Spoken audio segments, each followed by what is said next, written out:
welcome back. It's finally a new episode of Unfinished Business. Sorry we did not have we didn't have a regular episode for April due to technical difficulties. So we're going to make it up by doing 2 new episodes, but we're going to do things a little different. We're going to do one show where it is all news and trailers, and then the other episode will be all reviews. We'll only be doing it for this month, so just to make up to you guys. But, first, how are all of you? And as you might remember, I am your host, Jim Galashaw, with my @ right there. And with me, as always, is my co-host, Andre Joseph of AJ Epics Productions. Like Freddie Jackson once said, I don't want to lose your love. Okay, yes, we don't want to lose your love. You know how you can show some love? Please subscribe. But we're going to start off with news this month, and then we'll get into trailers. And this is like 2 months worth of news, so be ready, folks. This could be a doozy. Hopefully some of these we can do very fast. Well, the news all of you have been waiting for, Good Burger, the sequel, is going to be made with Kel Mitchell and Kenan Thompson at Paramount Plus. And for those of you who are worried, Dan Snyder is not involved. So I'm sure he will be in the characters created by credit. And Brian Robbins is too busy running a studio to be involved. Andre, tell me, how do you feel that finally the sequel to one of your favorite movies is being made? And I'm kind of excited for it, believe it or not. I saw the first Good Burger on a summer vacation with my 2 cousins in South Carolina. And at that point, I was kind of done with Nickelodeon, all the kids stuff. I wanted to see Spawn that summer. I wanted to see, Jurassic Lost World, whatever big films were out that year. I kind of enjoyed it. It was a fun, simple, check your brain at the door kind of movie that, had appeal for the teens who, were watching Roundhouse and watching all that. So, okay, it's a little too late, but it's a trip down nostalgia. We're getting into that 90s kick now. So I'll check it out if I'm bored at home and I just have time to waste. And why not? They should have made Roundhouse into a Broadway show. It was pretty much theatrical anyway. Well, technically they did. They called it Red. Look, exactly, except for AIDS and drug addiction. And so, I don't have Paramount Plus. I saw the first Good Burger. I'd feel happy if Linda Cardellini came back, now I just have to go, I guess, for the occasion, I have to go get the ringtone of He's a Dude, She's a Dude from that movie. And unfortunately, I don't think 702 will be coming back to do a hit single for the soundtrack. Can they bring back Carmen Electra?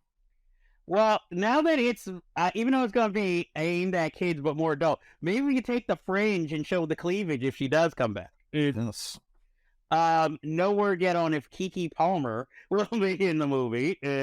Since when she hosted SNL, she brought Kenan and Kel on.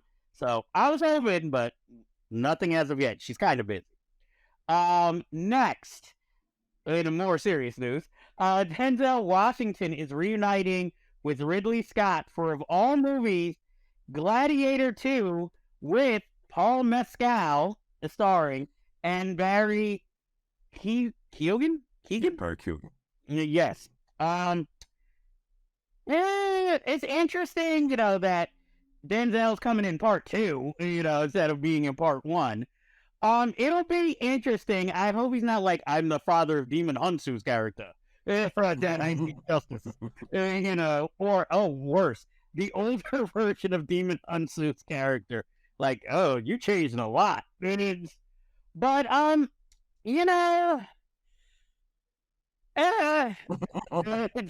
I'm like, first of all, why did we really need a Gladiator 2?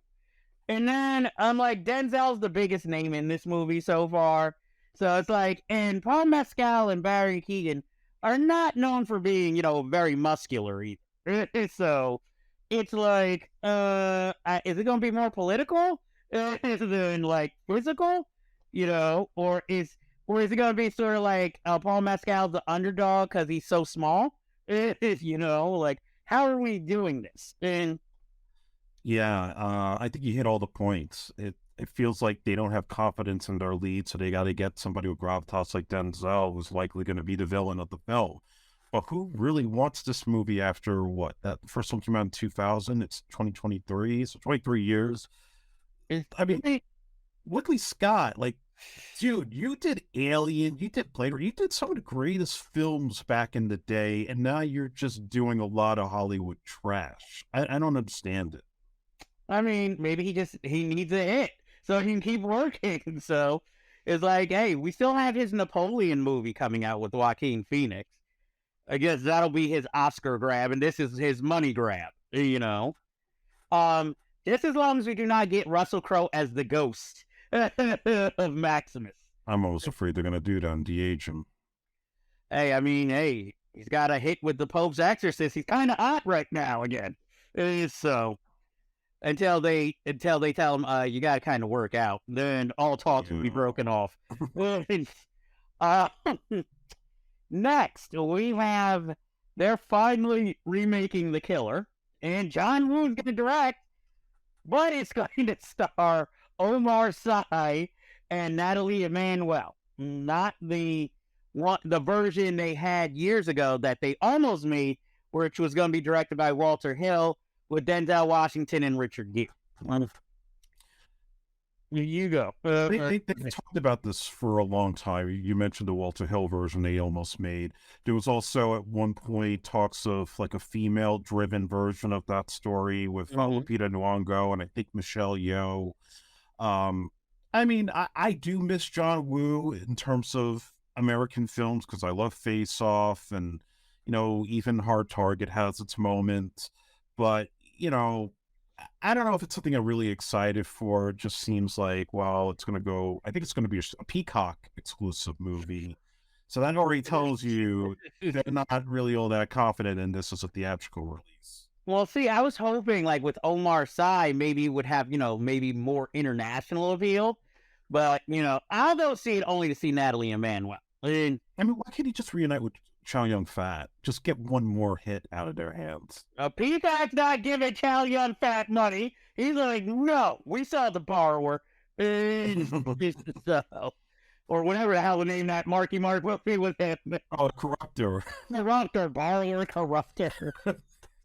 Here, I'll make it even easier. They've seen Bulletproof Monk, so they don't want to. Yeah, I wasted money on Bulletproof Monk, I'm sad to say.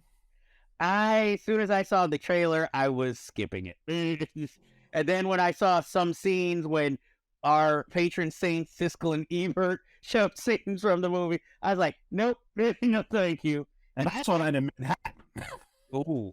See, was it you and 10 people? Yeah, roughly 10. See, it's like, if I did watch that, it would have only been for Myra Sorvino at the time. So, we also, let's talk about the Oscars real fast. Since we missed it last month. Yay! Michelle Yeoh won Best Actress. Angela Bassett, what? Who did you not win? And, loved all the Will Smith jokes. But yet, he's suing Chris Rock and Netflix, but not Jimmy Kimmel. He's suing Netflix, Chris Rock? Yes, Oh, I didn't read about that.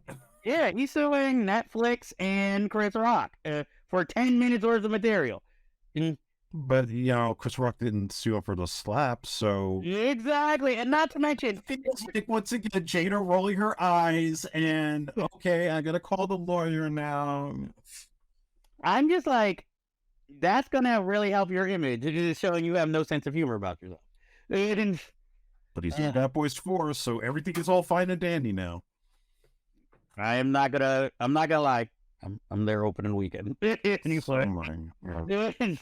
I was happy with that the show moved. It didn't feel long like it usually does.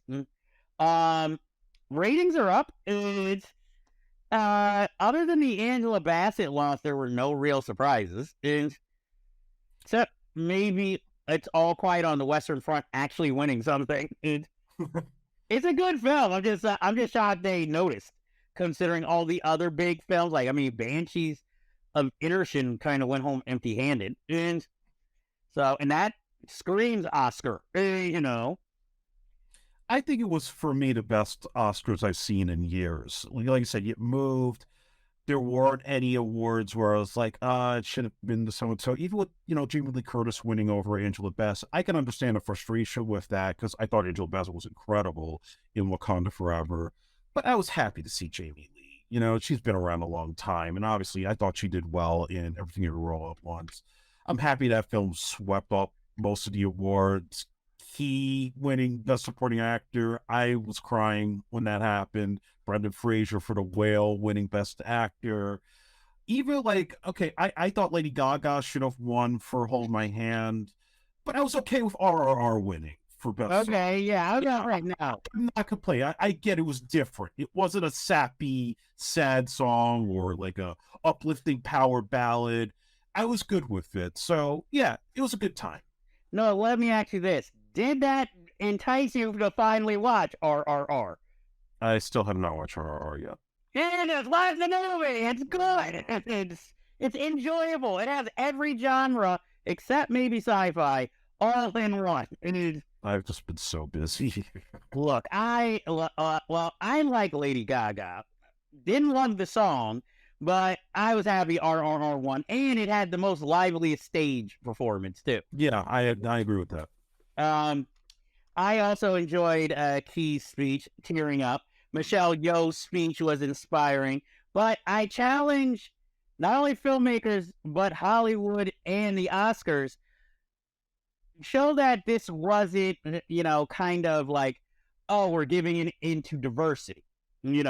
Show that you're going to keep representing minorities on the screen in good roles and give them a chance, because I know a lot of people expected the actress from Till to be nominated for Best Actress, and she was totally shut out.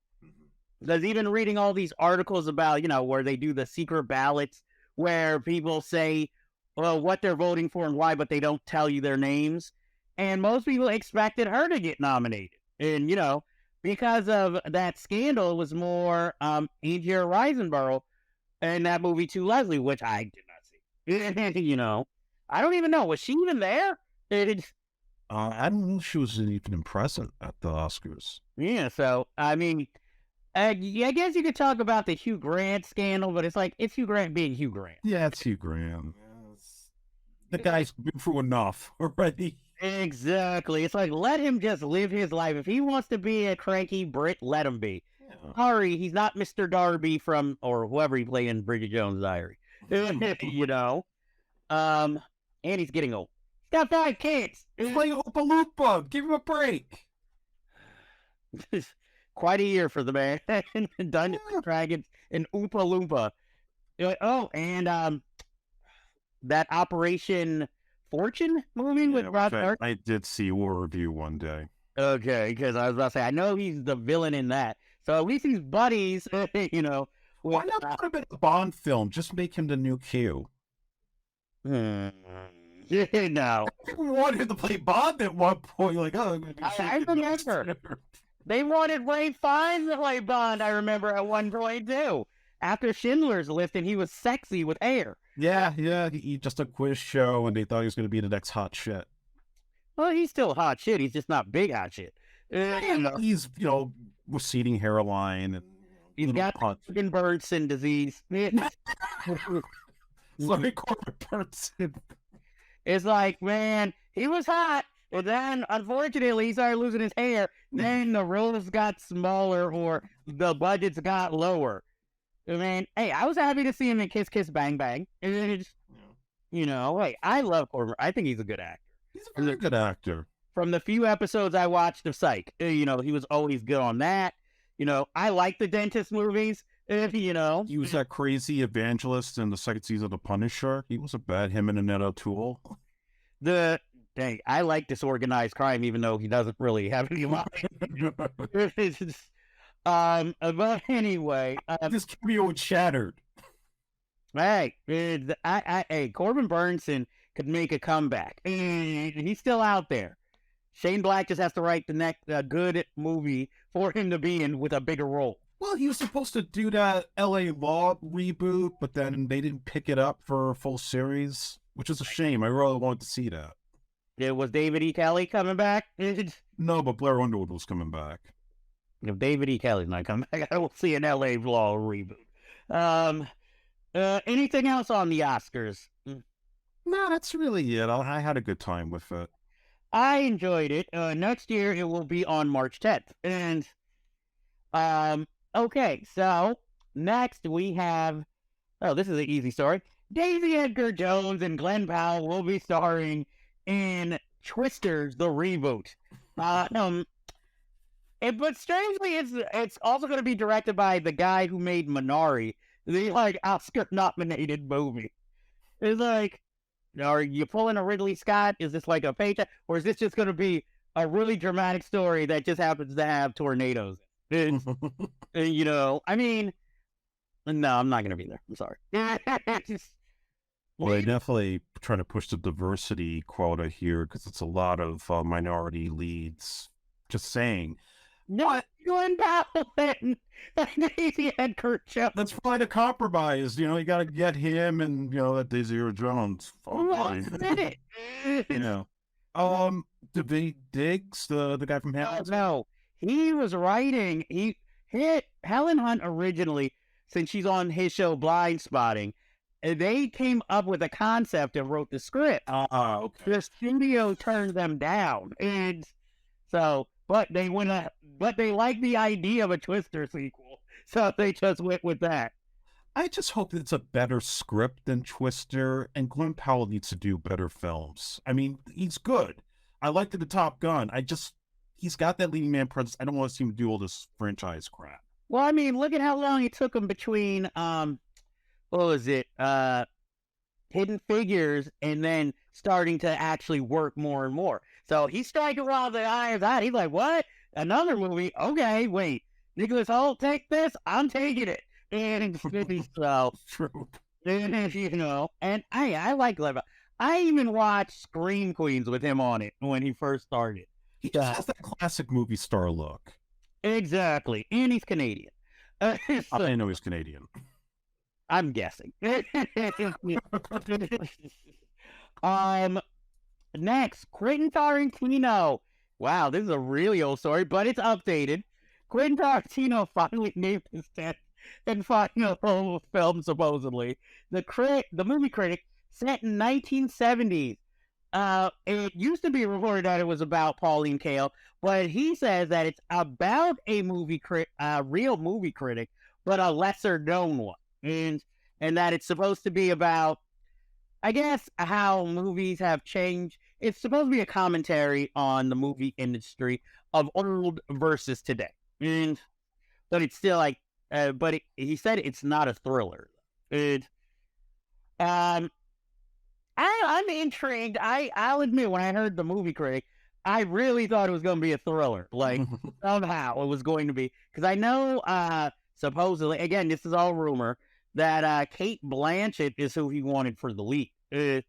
Which I guess is what made everybody think it was about Pauline Kael. And since she's known to be one of his favorite film reviewer and writers, I guess that's what everybody was hoping.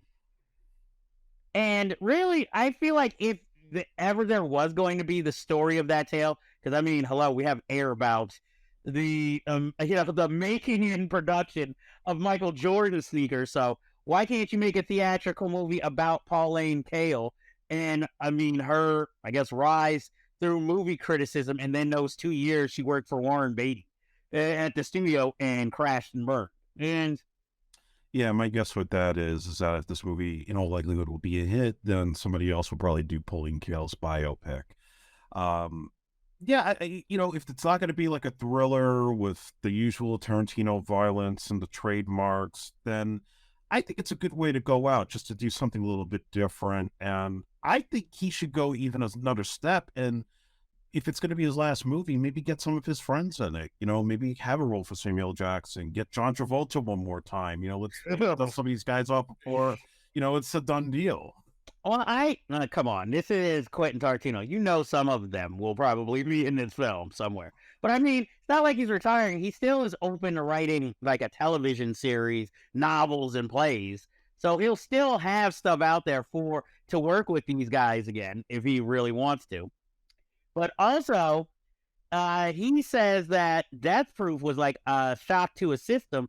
I guess because that was kind of his first, I guess, like box office bomb or failure. But he also has to understand this. Unless you were like a really big movie fan, most people did not seem to get that when you're paying for this movie, you're getting 2 movies. And so everybody sat through Planet Terror and then went home, not realizing, oh yeah, there's more trailers and another movie. Well, you got to remember too, this was 2007 when that came out. We were already sort of like getting into that transition point where a lot of the people who grew up with those double features in the 60s and the 70s, they were getting older. They weren't really going to the movies as much. It was like guys like us who were in college who didn't have that experience. And, I understood what it was, becoming a film buff, but a lot of like the mainstream, like middle of the road casual moviegoers, they certainly didn't get that. And they probably didn't understand that, one film was going to be more sci-fi, the other one was going to be more like an exploitation flick. And, it didn't work out. Unfortunately, because I enjoyed them both, I'll say I like Planet Terror a little better.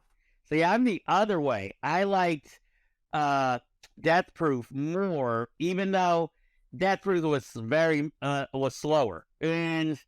But, Planet Terror was more, I guess, your typical movie, even though it kind of moved fast, strangely enough. And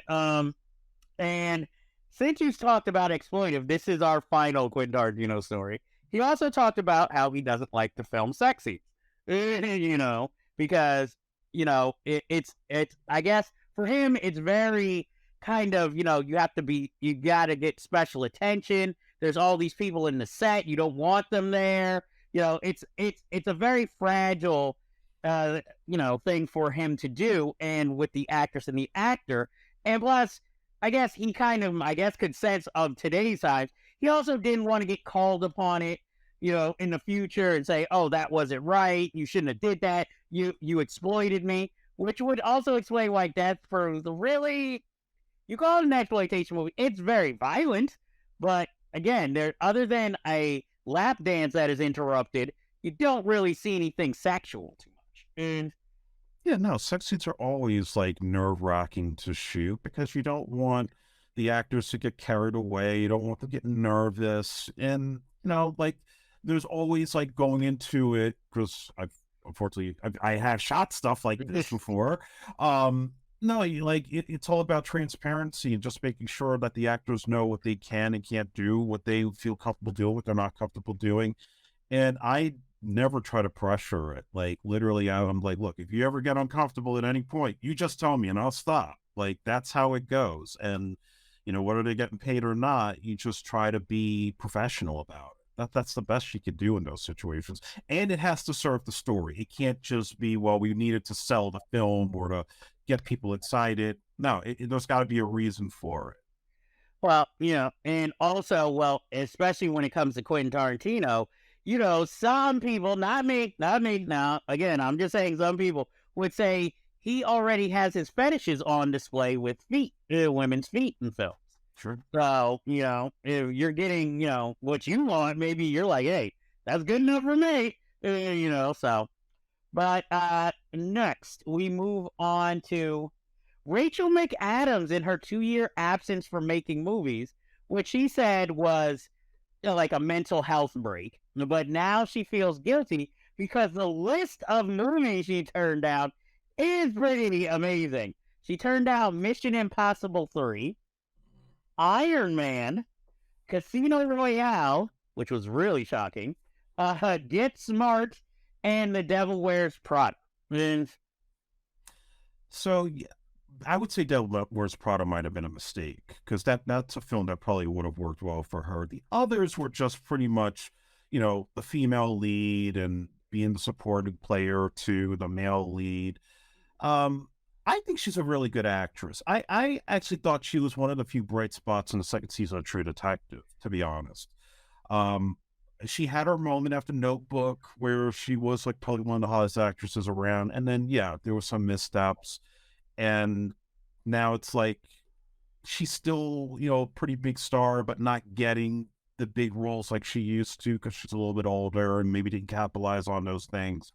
But I think she's still a respectable actress. And Yeah. I don't think it was like the worst thing in the world that she didn't do those films. But at the same time, it's like, then you just would have been like the girl. It wouldn't have been anything that would have led to like winning an Oscar, or getting like a respectable kind of thing from your peers. Well, I don't know. Devil Wears Prada might have been, something that put her on another level. That's what I was saying. Like, it definitely would have elevated her. Yeah, I mean, Get Smart, that one, she wasn't missing anything. No. Casino Royale, I mean, Eva Green is perfect in that. That had to be an exotic European. Yeah, that couldn't be an American. Yeah, not the girl next door blonde. Oh, Would have been like, this is a weird movie, especially for as gritty and dark as it is.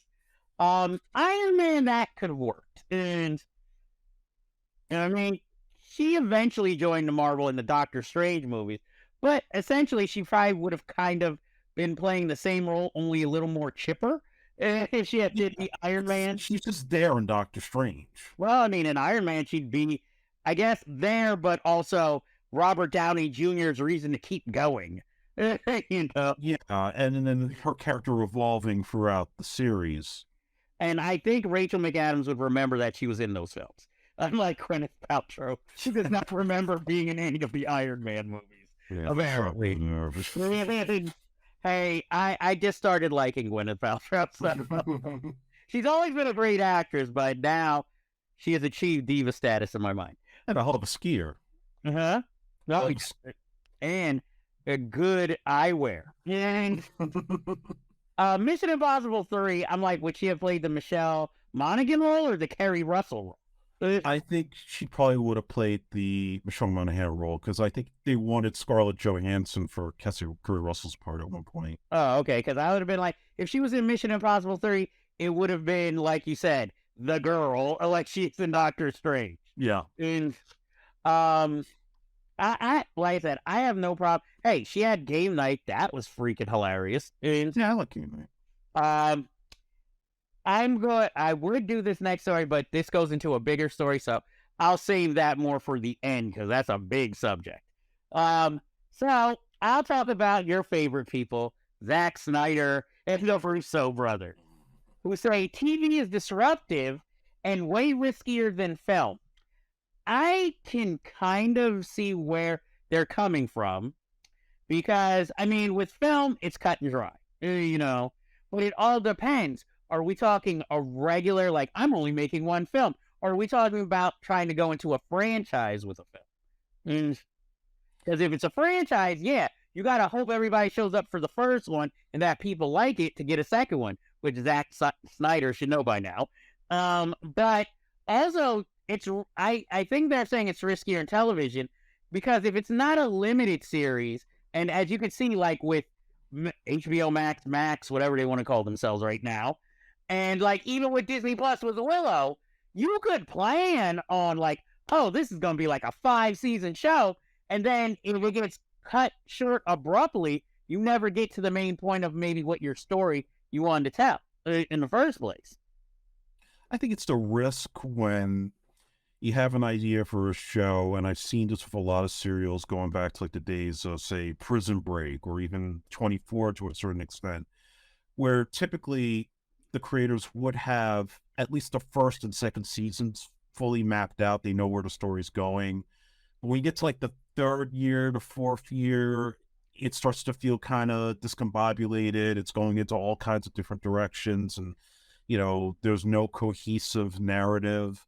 And I think that's where it gets risky. If it's a limited series, it's one and done, and that's becoming more commonplace now because of streaming platforms like Hulu and with Netflix. They could do like a limited run. There's even that new Waco continuation series where you kind of know how that's going to end, but it's going to be tight and precise. But if it's a series, unless it's like Breaking Bad, where it's like perfect from start to finish, it's tough to hold the audience's attention where you start at a high and then you start dropping down.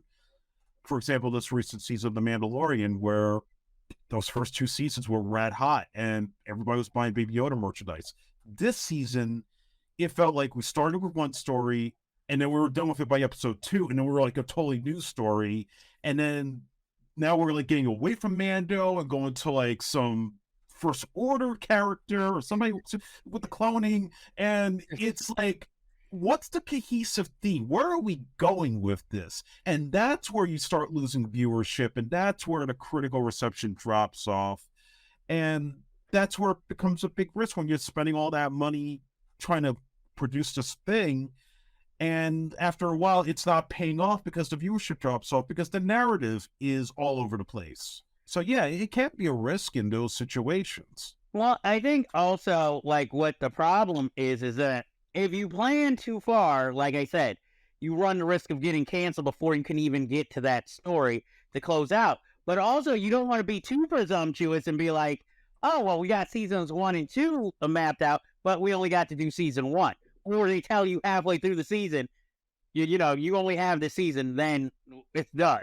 So now what do? Do you just like squeeze do you, as I like to say, empire it, try to put everything in motion and squeeze it in, or do you like just go out on that first season up? But I mean, like when you talk about like shows like, even though this is an old example, 24 and Prison Break, I think it would be different now because I think most likely those shows would have sold to a streaming network, and if 24 or Prison Break had been a hit, they would have had more time to come up with a second season, you know, to kind of match that first season's intensity or decide where do we go here. It felt like with both of those shows that they had a tight first season, but then season 2 came along and they only had a certain amount of time, and it just felt like everybody was throwing things against the wall to see what stuck, and stuck in those kind of stories that they had set up.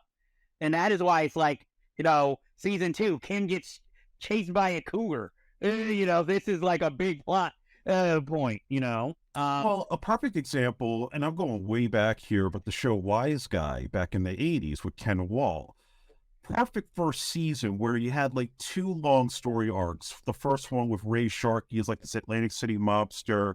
And then the second half of the season was Kevin Spacey, before he got canceled and wasn't even a star yet, playing like this drug lord. And both storylines were fantastic. I mean, it was definitely one of the best shows of its time because nobody was doing serials like that in 1987. But when they did the second season and the arcs got shorter, they weren't as good because now at that point, they were trying so hard to match the intensity of the first season that now you didn't have enough time to really develop side characters or intensify the drama. Plus, the lead actor got injured, so that caused some issues with how they wrote the shows. And it just kind of started to fizzle out after 3 seasons thereafter. So yeah, it's really a matter of like having a full plan of where it starts, where it goes. Even Snowfall, I thought from start to finish was perfect. And even though they lost John Singleton around the time of the 3rd season, they had at least something of a sense of how that show was going to end way before they got to that point. Okay. All right. Well, I can see what they're saying, but you know, I think it's equally film or television is risky. It's just that with film, it's a much shorter period, and you know. But, you know, it's sort of like with how they did The Hobbit. That could have been told in one. Okay, I'll give you even 2 movies, but there was no reason for a trilogy. I agree. Yeah, it should just be 2 films. Exactly. Then that's when you feel like, okay, now you're stretching. And, you know. But in taking, I have stories on each of those directors. Yeah. Okay, Jan Russo specifically said that, you know, the way the AI technology is going, that within 2 years, there will be an all AI generated movie And in the back of my mind, I'm thinking, yeah, because you're probably planning it. So I like looking at the pictures of like, I guess when people put in like suggestions of like, oh, this is what the Simpsons would look like as humans, or let me take this sci-fi movie but put it with a black cast. That's interesting. But I'm hoping this is more of a fad. Like, I do not want to see purely AI generated movies. We already have, like avatars, with these live motion actor. But I'm a bit biased because I'm not the greatest fan of animation or CGI. So, of course, I'm like, no way, you ain't taking my live action. But we have to see where the technology goes and what audiences ultimately choose. I have mixed feelings on this because for me as an independent filmmaker, the AI technology that's out there, and I've seen these websites where you could do things like isolate actors in a green screen. You can, blur images or do all kinds of crazy stuff. Or like you were saying, you could take a video and maybe replace it with claymation or replace it with like some sketch drawing that's animated. I think as an independent filmmaker, there's something that really enhances what we're doing and makes things more exciting, because then we don't have to go and spend millions of dollars trying to hire a whole team of people to do that stuff. But I also see the other side of it too. And I've had a conversation with an actor friend of mine. It does cut off jobs. And when you start doing that, then it's like, do we really need actors? Do we really need, the person with the slate board to be on set before they do the shot? Next thing is, the AI gets so advanced that you don't need to be hiring unions. And for them, that would be really bad business for all Hollywood. And if you think this strike that's coming up is going to be bad temporarily until they resolve issues, that's going to make things a lot worse. Guaranteed, if it gets to that point. Well, I mean, I remember years ago when they were like, before deep fake, but, they were doing things like, like with, what's his name? In Gladiator, Oliver Reed. Yeah, where they, would put that. But it was believable in glimpses, but not long run. But now with like deep fakes and, AI, that's where now I'm really starting to get nervous, where you could really replace an actor and it be believable, Well, that was my feeling when I saw Rise of Skywalker, was that one flash, not all the Carrie Fisher stuff, which I thought looked weird and very Weekend at Bernie's like, but the one flashback of her and Luke training, and you only see their faces for a second when they take their helmets off. But right there, I said, you know what? You could give me this whole movie with them all deep faked with other actors with their faces. But the thought of that is scary in itself, because I feel like they would actually do that and literally just get these actors' voices from archive interviews and past movies. And like they did with Paul Walker in Fast 7, they could just replicate the performance and they're dead. Yeah. Yes, unfortunately, that's the scary technological times we are living in. Hopefully, maybe they can, I don't know, put some restrictions on it, but we'll see. That's going to, like you said, that's going to be more for unions and everybody to work out in the future. And then what's it do for actors who, like we saw the Ghostbusters movie with Bob Gunton taking the place of Harold Ramis as Egon and having to deepfake Harold Ramis' face on him. I haven't heard any interviews of how he feels about all that. Obviously, he was doing a job, but I think for other actors, I don't know if they want to go through that.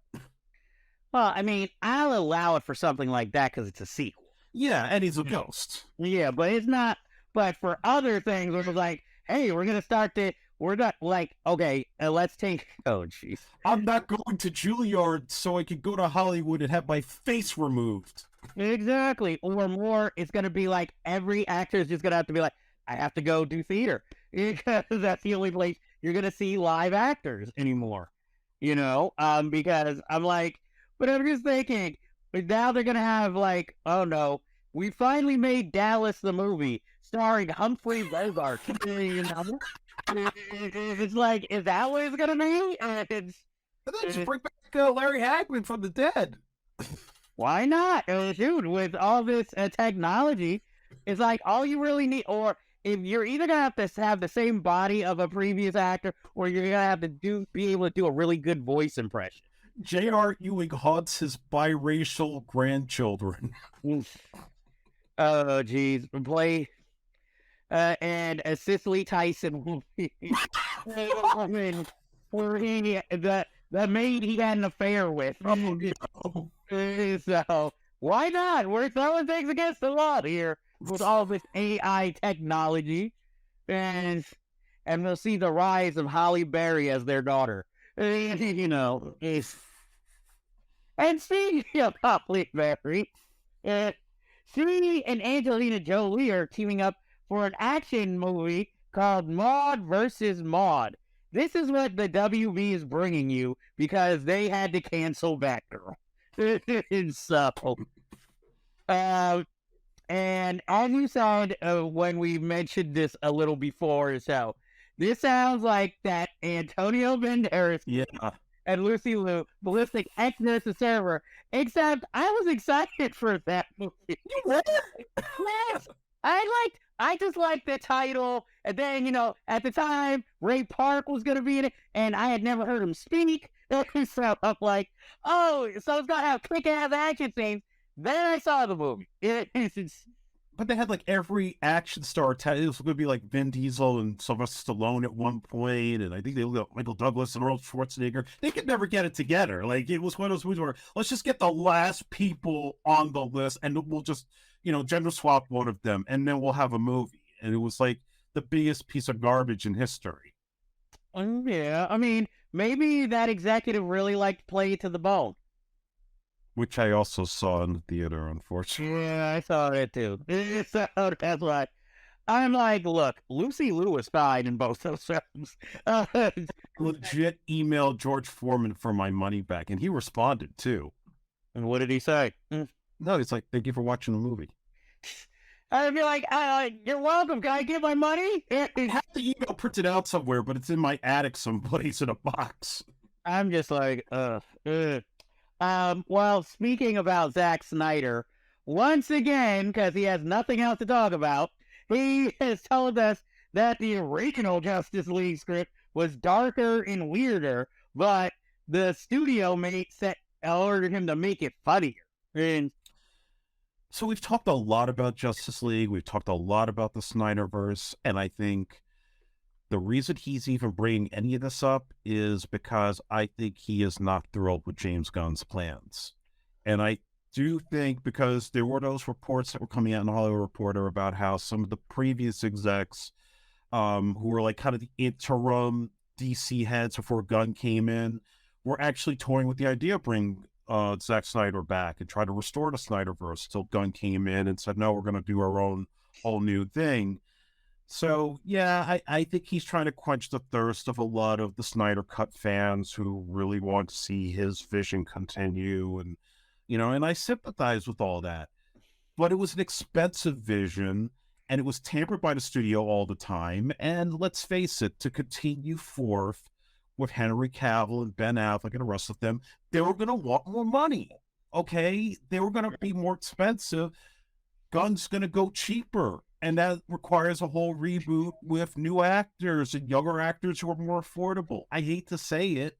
And I like the Snyder Cut, and I wish they had continued in that direction than what we ended up getting. But it is what it is. There's nothing you can do about it now. Or is this where the AI comes in? What, expensive $200 million AI? Hey, why not? And yeah, you guys wanted this person back. We got fucking Christopher Reeve back. I mean, look, you have these fans now because he has to deal with Netflix. They're trying to knock on Netflix's door to restore the Snyderverse, thinking HBO will license out the DC characters for him to do it there, and that they'll pony up the money, which I think technically they would do that at Netflix. I don't know if Warner Brothers would do it. Warner Brothers, like, no. James Gunn, as far as he's concerned, the buck stops with him unless Superman bombs, which we'll talk about. Not right next. I say Warner Brothers should sell Batgirl to Netflix so we can get the freaking movie and see it. Fucking sell it to Amazon. They'll put that shit out. Yeah, oh, this is so mean. Don't bring back that John Krasinski series. Use that money. You can pay for that girl. I don't even know who wanted that series, to be honest. John Krasinski certainly did. Oh, gee. I am being so mean this episode to everybody. It's Thursday.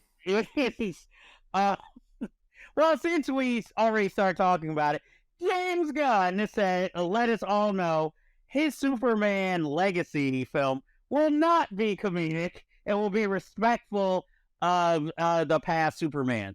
That's still a big load of nothing. Well, this is the guy that also, again, said, oh, yeah, we're going to list all the fans. We're going to take everybody's input and this and that. And, oh, we're going to recast Henry Cavill. And we're not going to continue Gal Gadot as Wonder Woman. Like, I like James Gunn. I think he's talented. I defended him when Disney fired him from Guardians 3 and then he got rehired. But I just feel like everything that comes out of his mouth is a contradiction, and I wish he would stop tweeting. Just put out the damn movie, lay out your plan, be concise about it, be clear and transparent about what it is you're doing. And you don't have to say everything you're building up to. But when you go and say, oh, no, we're going to respect the old Superman movies, we're not going to make it comedic, and then you're going to do the exact opposite when the film comes out, you're going to be labeled a hypocrite. And you have everything riding on this film, because if it does not make what the studio expects, that whole gods and monsters plan you laid out is not going to come to fruition. You're not going to be Kevin Feige if it doesn't work out. So stop talking about it. Develop the damn movie and put the fucker out. Simple as that. Don't hype it up and try to say it's going to be this, it's going to be that. Just fucking do it. What's riskier now, Zack Snyder? What? I just want to see the movie when he finally decides to actually start making it. I agree with you. He should be less on Twitter. Like I said, until like actual footage or pictures are shown, I can't really comment too much on that story. Like you said, I like James Gunn as a writer, director, and before, personality online. But now, now that he has more power, it just seems like, okay, you can like stop talking so much or just put out studio press releases. Stop telling us stuff. And I say somehow bring Brightburn into this. So it's like this evil super kid versus Superman. Or just cut a deal with Amazon, put Brightburn with The Boys. I know they have Homelander, but, there could be like a doppelganger kind of deal. Or maybe that's the plan. Dun, dun, dun. And this is a sidebar. Do you think, like, when WB called Ben Affleck up, since he had played George Reeves, he was really hoping they were finally going to let him play Superman? I can see that. And then he was like, Batman? I guess. Well, he needs to come back and it's a good paycheck. Or imagine this, Ben Affleck as The Flash. In 1998, maybe not in 2016. I'm just like, I'm not even going to mention Green Lantern. He would know to stay away from that. He's like, yeah, I was in already a bad franchise, so I'm not taking that one. Next, we have Killers of the Flower Moon. The next Martin Scorsese movie is going to be 3 hours and 26 minutes. I'm just going to have to start drinking late in the movie because I will probably go see it in theaters. Maybe split it up into a 4-part miniseries like you should have done with The Irishman. You could have did that with The Irishman. I still don't know if I would have liked it as much as everybody else seems to. And since we're talking about length of movies, Steve McQueen has a documentary coming out called Asteroid City, which is a documentary based on an illustrated history book. It is 4 hours long, one sitting. And it is playing at the Cannes Film Festival. And is it going to be up streaming? I guess eventually. And probably be on the Criterion channel before anything else, though. All I have to say is that if I this is why they have those websites that tell you at what time you can go paint and not miss anything. Both of these movies might be like, if I was in my 20s, I could do it. I could be like, what, 4 hours? So? And now I'm like, no, I'm going to have to go to the bathroom at some point during this movie. I got to make sure I don't miss anything. And I think the worst for me was, believe it or not, the first Iron Man, because I saw a late showing of that and the theater was closing. I had to pee on the roadside. oh, and It's like a lunch. that it is. I'm like, I think the worst for me are two movies. One movie, which we'll be talking about next episode, John Wick Chapter 4. Because I rarely have to go to the bathroom towards the end. And then it's like, wait, there's a scene. Like, so it's like, oh, no. And, they couldn't be nice and just do it, like, right before, like, after, okay, the main actors, now they'll show the scene. No, let's do right before the soundtrack. It comes up and credits. Then we'll show it. It's just like, are you kidding me? The other movie was Strangely Mother with Jennifer Lawrence and Javier Bardem and Ed Harris. And that was towards the end because I will admit I was drinking wine during that movie in a theater because that was the only way to make sense of that movie. So this is why I'm intrigued by Beau is Afraid. I'm like, shall I take the challenge? They said not to have shrooms before the film. They didn't have to worry about that. But now the drinking, that might be a different story. That might enhance or hurt the experience. We'll see. Wild turkey. No. I drink only wine. I was drinking whiskey after the first glass. It would have been like, I like the 30 minutes of Beau is Afraid I saw. I didn't know what happened 2.5 hours after that. Because I woke up, the credits were rolling. I'm just going to act like it was a 30-minute movie. Speaking of Nicholas Hoult, who was in none of that story we just talked about, he gave an interview where he was talking about how how I guess it was easier when he was younger and he was the hot new thing. And now that he's an older actor and he has a family, it's hard to find roles because he just lost out on like playing in Top Gun Maverick, and he lost basically the villain role in Mission Impossible 3. Which, no offense, I'm kind of glad he was not in a villain role in Mission Impossible 3. I like Philip Seymour Hoffman, even though he barely played the role. And but I like when they mentioned Mission Impossible 3, I can see him in the Jonathan Rhys-Meyers role, but I'm like, the villain? Yeah, I think, this is just my conspiracy theory. He probably was going to play like Tom Cruise's evil brother. I thought you could have said, well, see, it's the wrong movie, but at least he could have played Paula Patton's dead spy lover in part 4. Oh, yeah, that was the dude from Lost. Or was that part? No, that was 4. That was 4. Okay, Man, he gave Issei Morales a job, so good for him. I'm just like, maybe he was supposed to play Carrie Russell's role in part 4. No, it was always a girl. Oh, okay. Yes, because Tom Cruise, oh man, masculine. And, oh man, I saw Mission Impossible 2 recently. Yeah. That's a future deep dive. Also, Melissa Barrio of Scream 6, the lovely Melissa Barrio. Oh, it's young. Will be in Radio Silence's next big monster movie for the studio. Okay. Yeah, and that's pretty much the whole story. She's continuing with the people who give her the most work. So, and I don't think Ortega's busy. So she's like, I got to do Wednesday season 2. Damn it. Let's see. Okay, we talked about Glenn Powell.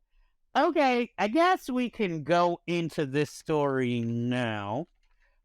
Okay, all these studios are now deciding to take existing movie material and basically make them into television reboots. Like you have Lionsgate is developing Twilight as a TV series. You have hold on. You have Amazon that wants to make RoboCop, Stargate, Kindness Crowd Affair, and Legally Blonde, not to mention Fame, Barbershop, Magnificent Seven, and Creed, all into TV spinoffs. Okay. I don't know what that. I don't know what you could do differently with Twilight that you haven't already done, unless you make less Dayglow, or maybe make it more gritty or like Lost Boys. So I don't know why they would want to do that, unless if they expand like the mythology of. Yeah, probably will do that. Yeah, I didn't see that. RoboCop, I really wanted that Neil Blomkamp, the RoboCop Returns movie, and he was going to try to get Peter Weller back, but I think that ship is already sailed at this point. Him directing it, Abe Forsyth took over the project, who made Little Monsters. Yeah, but we haven't heard anything about it in 3 years since he was first announced. Hey, it's still in development, though. And we had a RoboCop TV show, and it was terrible. They made it for kids, where they had the putt-face guy, and, they didn't get the rights to use all the names of the characters. Oh, Robert Downey. The butt-face guy. Yeah, Commander Cash and all those people. I watched that shit, yeah. Okay, the butt-face guy. But please, bring back that Prime Directives movie, the 4-part movie they had on a Sci-Fi Channel, when he had the black RoboCop, RoboCable, and he grabs the guy, he's like, "No, I got your fat black ass." How is that not an iconic moment? Nobody even knows. Nobody knows that series. They're like, what? Well, I did exposure to that because that was her failed attempt to try to reboot and say, "Oh, this is the real RoboCop 2.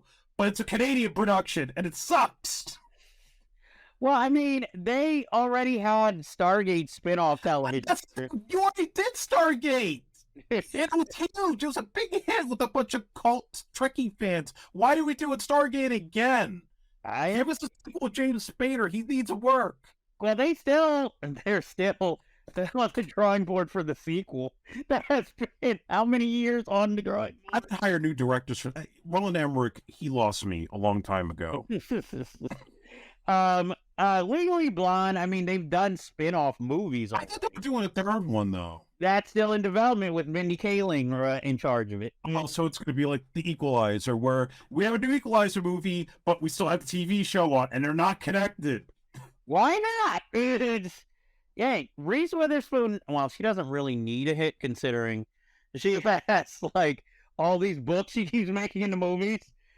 Produce Legally Blonde will be like, what, a blonde black chick, so we can make it woke? And we could take the girl. They would do that, Yes, I'm thinking about it right now. They wouldn't get Beyonce because she's past that college age. Oh no, it'd probably be like maybe the girl that was in Dear White People. They could get one of the women from the House Party remake, or Cardi B. Cardi B, she's too old. Nicki Minaj. I'm just saying. I'm just putting that out there. Maybe. You also have, what was the other? There's another. Oh, don't forget about Max, who has to put out Harry Potter the series, Conjuring the series. No, not Conjuring. I didn't see a Conjuring series. I think it was Insidious they want to do as a series, and since they have a third coming out, and they want to do a Big Bang Theory spinoff, and good luck with that. I'm just like, which character? That's all I want to know. I'm like, Leon Bialik's busy. Why don't we do a continuation of WKRP in Cincinnati? They tried that, remember?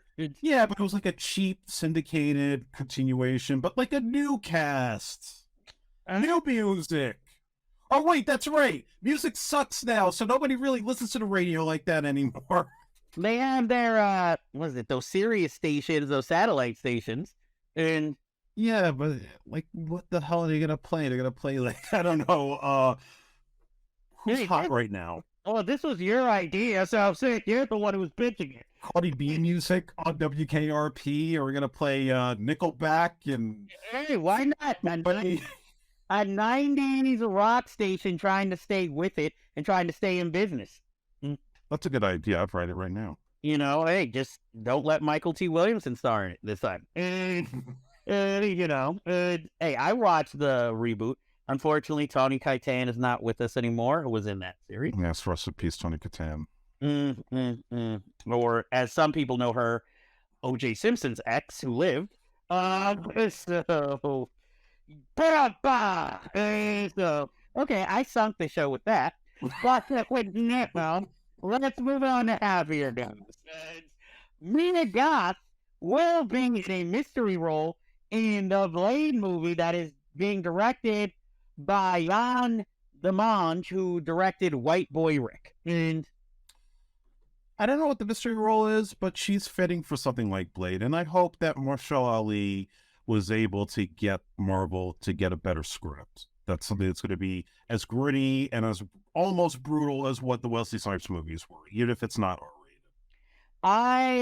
I feel like she's going to play a villain in this movie. Yeah, me too. Yeah, because it kind of reminds me of so far the role. Because so far it's been like you could play the innocent like in A Cure for Wellness, or you could be like Infinity Pearl, where you're more like Insidious and a villain, and or Pearl, I just know it's Mahershala Ali. This isn't the Black Power Blade movie where it's like, oh, the white people are devils, we're evil vampires, and only our melanin keeps us able to walk in the daytime.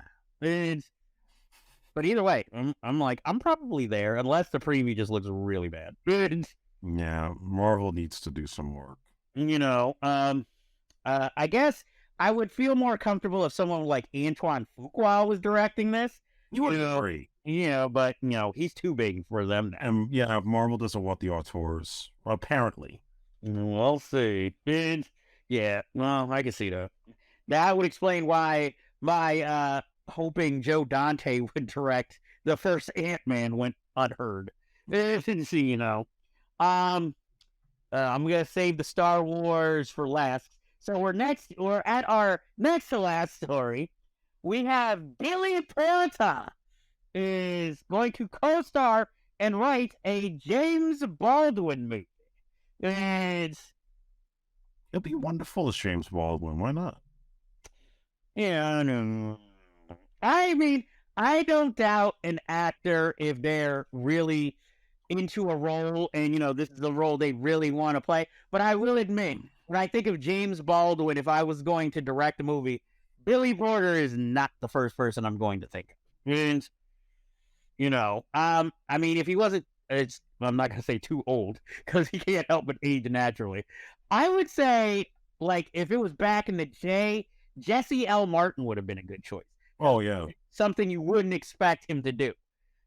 So I'm hoping, like, with that mindset, maybe Billy Porter, since this is not something you could normally see him in, that he will shock us, in this role.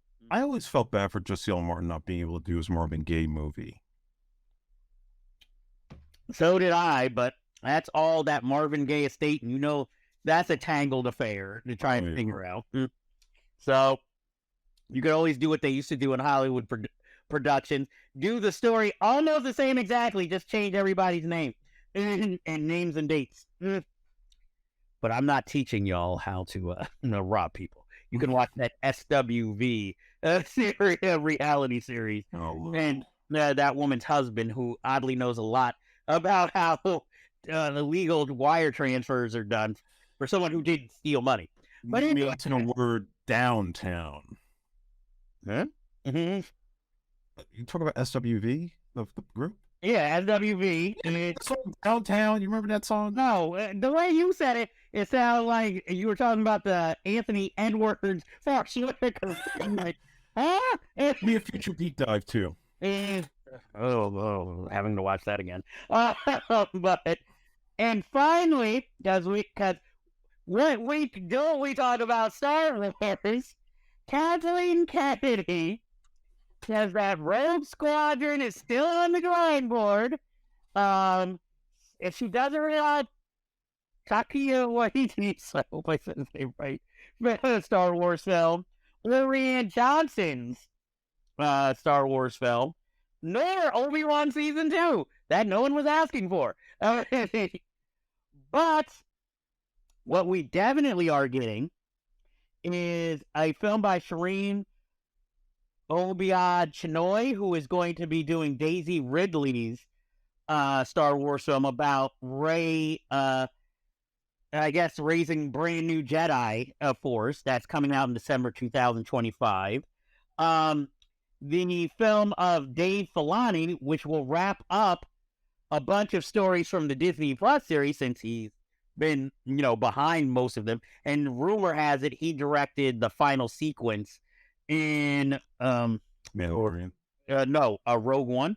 Oh, okay. With Darth Vader. And I'm like, yeah, everybody apparently directed that movie. And also Steven Spielberg Jr., James Mangold, will have a Star Wars film, Dawn of the Jedi, about, guess what? How the Jedi Order started. Do you think any of these projects are ever going to get made, honestly? I think the Daisy Ridley one will get made. And why do people think that there are enough people in this world that want more Rey?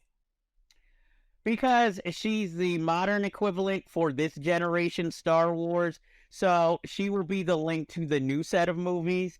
And I think the Dave Filoni one will get made because A, they own, and B, it's a way to wrap up all these damn series that they started. But I feel like even if they get made, it's just way too much. Star Wars has lost its magic. If you look at the box office numbers from where Force Awakens was until Rise of Skywalker, it dropped off. Yes, they all made $1 billion except for Solo, but that last movie was a clear sense that people are done. And, these announcements, I don't know who gets excited other than, the casual Star Wars fans or people that are going to go out and see Night Awakens of Star Wars. But for me, it's like, I'm done. You're just, you've taken away the magic. You're not letting people breathe enough. And, this is what I was afraid of when Disney bought Lucasfilm, that they were going to overexpose the shit out of it. And this only makes things more complicated and just like, this is a never-ending war. It's just going to be stupider and dumber and constantly just devalued. It's as if, let's say, David Letterman took over the Tonight Show from Jay Leno in 1994. He wasn't inheriting Johnny Carson's Tonight Show. He was inheriting the damaged goods of Jay Leno.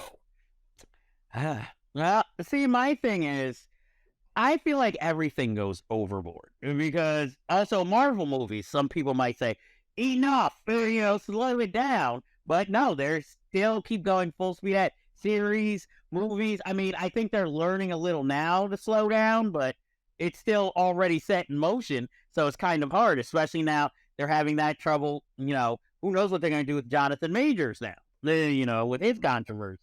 So that's why it's like, well, maybe you shouldn't put all your eggs in one basket. But Disney has decided to be like the Easter Bunny. And, and I agree. I was a really big Star Wars fan. Not big enough to like go read the graphic novels and comic books, but I love the original trilogy. And like everybody else, I was excited when the prequels came out. And then, they sucked. And then when they said, oh, we're going to make sequels to the original trilogy, I was a little bit excited, but I was like, also slow down.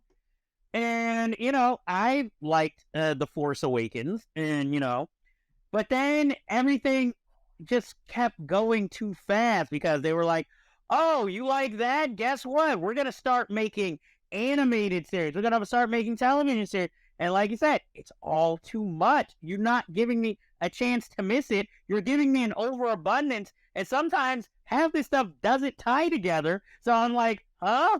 But they're also trying to have their cake and eat it too, because Catholic Kennedy, they never had a plan from day one of where they were going with this whole story. And the thing is that they went to this route of, we're going to prop up Rey and Finn and Poe, like the more diverse young leads of this generation. But Finn went nowhere, And obviously, John Boyega complained about that. Poe was just kind of like a throwaway character. And it was all like, let's make Rey overpowered and flawless, and then taking over the Skywalker name when you already did this thing where she's Rey Palpatine's granddaughter, which they just threw out of thin air because everybody complained about Last Jedi. So then she made that comment about, oh, we have to do all this because we don't have all this material. We don't have books and stuff to follow through. And everybody complained about that because of the Timothy Zahn novels. And they're like, why don't you lift from Timothy Zahn and the expanded universe? And then they finally do that. And it looked like it was going in a direction where, okay, we're going to make up for that lost time. Now it's like, we're going to do everything. We're going to do the Timothy Zahn stuff by having gone in the whole Mandalorian universe that they have. We're going to continue with Rey and continue more stories beyond this. We're going to go back before the prequel trilogy, and we're going to do the Old Republic. You're giving me too much shit to follow, and it's just as bad as making everybody have to go and buy the books to explain little side stories and stuff that you don't have time to address in the films. And that is what makes this like a dragon that is impossible to catch when you're chasing it. That's why I'm done with Star Wars at this point. Yes, I'll still watch The Mandalorian, I'll watch these shows, I'll watch Ahsoka, but that magic that I had when I was like 10 years old, it's not there anymore. It's just, I'd moved on to other shit. You're a better man than I, because I haven't moved on to any of this new stuff. I just still highly regard the original, and, since Star Wars Day is coming up, I just usually write, essays about original trilogies and characters and what they meant. And I have no confidence that most of this stuff is going to happen anyway, because do you know the number of projects from the time they announced that Lucasfilm was sold to Disney? How many projects they announced that did not get produced? No, how many? A dozen. I believe it, and I'm just like, is George Lucas ever invited to come back to the party? Not even that he's retired, but just simply put, when he saw Force Awakens, it's like, you didn't do anything new here. You just basically remade New Hope. That was it for him, and they don't want his input. They think that he screwed up with the prequels, putting in the midichlorians and the younglings and, his outlines for having, the force-sensitive children. Like, we don't want to do that shit. We just want to stick with the old stuff, with the X-Wings and the droids and the creatures. Make it sound like it's all exciting. Like, we're going to go back to the old times, and then we're going to subvert because we don't have a plan, and we're just going to make shit up as we go along because we think we can make money. That's all it is. It's fucking money for them. Well, I can understand. I also was a part of the maybe George Lucas, sort of like with Empire Strikes Back. Maybe he has his ideas, but he needs, better screenwriters other than him. But, at least he tried something. It didn't really work. Or it worked for his sensibility. This was what he wanted to say. Well, George Lucas, he had Gary Kurtz as his producer. And Gary Kurtz was the one guy that curbed him from his worst instincts. And at the same time, when he did Empire Jedi and he gave the director gigs to Irvin Kershner and Richard Marquand, they were seasoned directors that were able to get better performances out of those actors than George was able to do. You could see the difference in quality from film to film. And even Kershner was like, look, this may be your story, but when I'm directing, it's still my film, and I'm going to do it the way that I want to do it. They're not doing that with these newer films. It's still a producer-driven product, and it seemed like Jon Favreau was going to save this thing, but if you've noticed at that celebration, he didn't get mentioned as much. It seems like they're pulling him back and possibly phasing him out.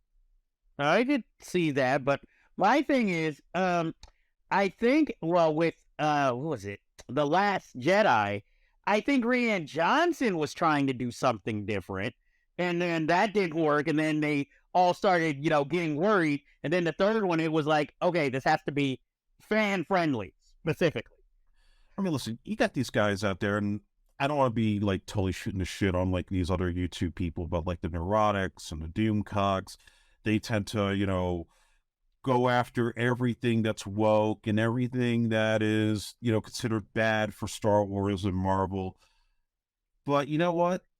There are times they put out stuff that actually has some legitimacy to it. I'm not going to lie. And I think that some of that stuff, it might have tainted my point of view, but I could see the point that they're coming from, because I've sat in the theater with Rise of Skywalker with a bunch of kids, and those kids didn't like what they saw at the end. That's all I'm going to say about that. Well, Star Wars will always be a divisive conversation. So that will end our news segment. Now, Jesus, we go to the sad news category. We have to mention some unfortunate recent passings. We'll start with the more recent ones because they're fresh in our mind. Harry Belafonte, civil rights activist, singer, actor, producer, unfortunately has passed away at 96 years old. Harry Belafonte, I mean, it was him and Sidney Poitier for a while as the two black leading men at the time. And I remember seeing, I believe it was Carmen Jones with Harry Belafonte. And one thing I always admired about Harry Belafonte is the voice. The way he always spoke. He always had that kind of raspy feel. When he sang and when he spoke. And I'm trying to remember the first time I ever saw Harry Belafonte on screen. I always remember John Witherspoon joking Vampire in Brooklyn, one of the few memorable things about that film. When talking about how, like, in the 1970s, he was so handsome. Girls thought he would look like Harry Belafonte. I remember the first time I ever heard his song was in Beetlejuice of all movies. Same here. Yep. Shake, Shake, Sonora. Mm-hmm. And I wanted to hear more of it, And Deo. Don't forget Deo. Oh, yes, Deo. And, Deo. the movie soundtrack had more black people than black actors in the movie.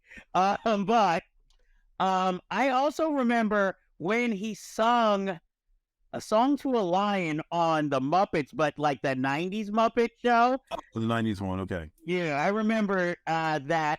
And I even remember, I hate to say it, I love him in Carmen Jones, but I more remember him for his comedic roles in movies.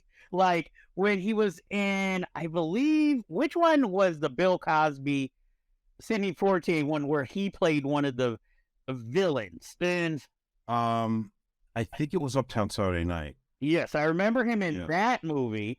And, of course, in Sidney Poitier's Buck and the Preacher. Yeah, the Preacher, of course. So, like, anytime he had a mustache in a movie, you knew it was probably going to be a little more comedic. And, of course, he was in Black Klansman. Yeah, his last role. Yep. And I even saw him in White Man. It's burned. With the beginning of John Travolta's Black Scent.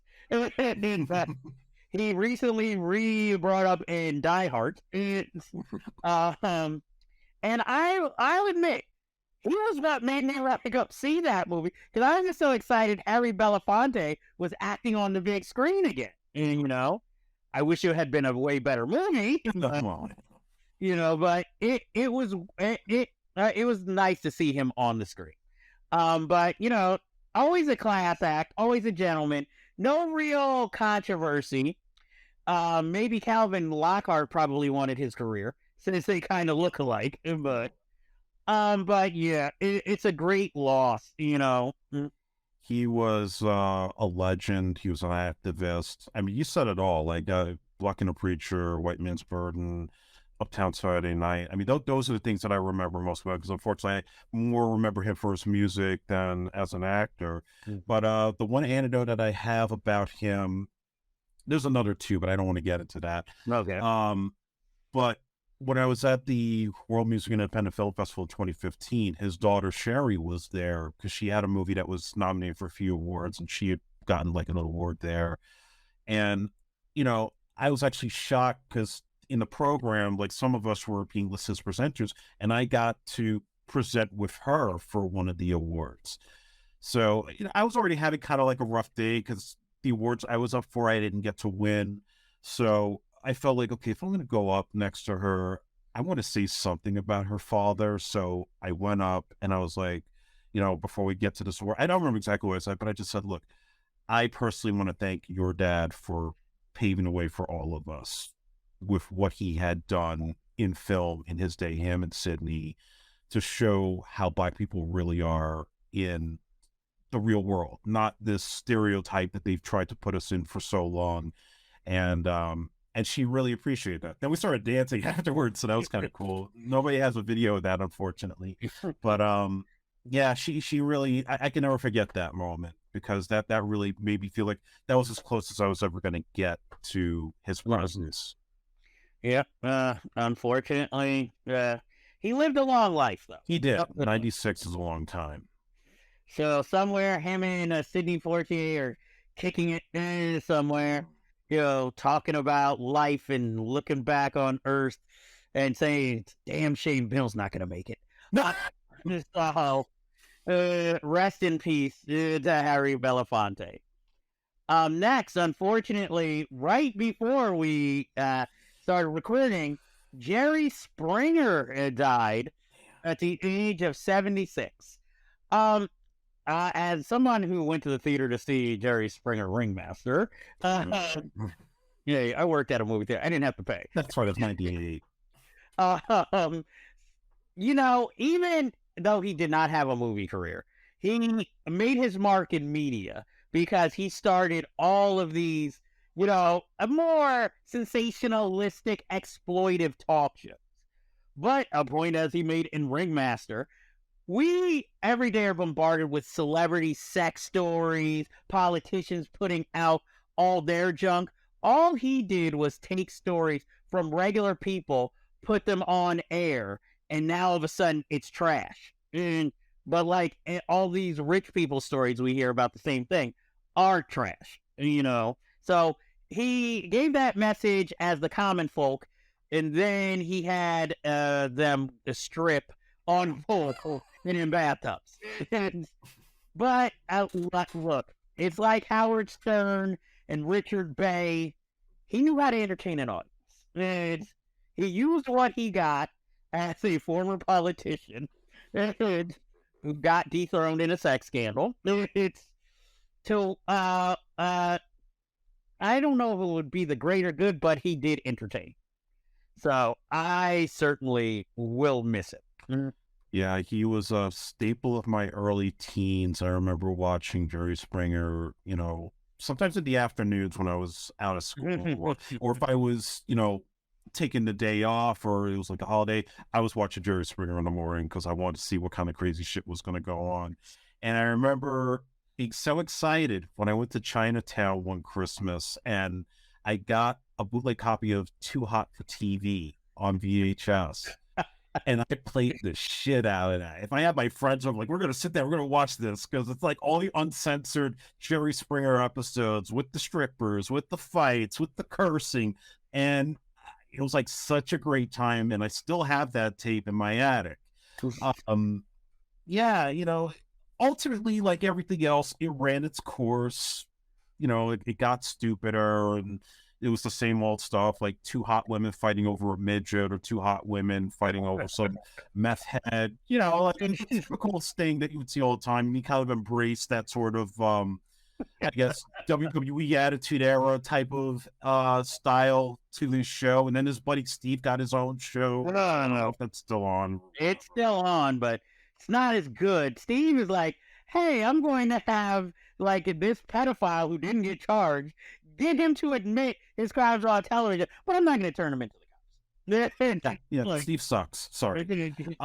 No, but yeah, he was entertaining. He was, a pretty sharp guy. He was very smart.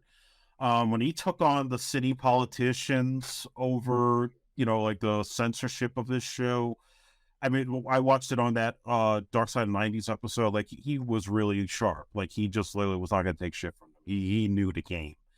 Now, No, he was fantastic, and I'm gonna miss him, even though like the show has long been off the air, and he tried to do that Judge show for a while. Yeah. He's a legend. He's Jerry. That's all I got to say about that. Yes, rest in peace, Jerry Springer. Thank you for your years in our youth growing up. Though I will say, they had more than one Too Hot for TV. I think I saw one of them. Yeah, I had the first one, and I think I learned a lot of things that I didn't know as a kid until I watched the Jerry Springer show. I just still remember that one guy who had like a Morris Day wig, but was on multiple episodes. I remember when he had the female white supremacist who looked like Mariah Carey. Wow, I did not see that. It was fucking creepy. Yeah. Okay, so with that, Turtle died. Also, many will probably remember him from Fiddler on the Roof. Unfortunately, that's the only movie I saw Topol in. He was in many more films, but that is the only one I specifically remember him in.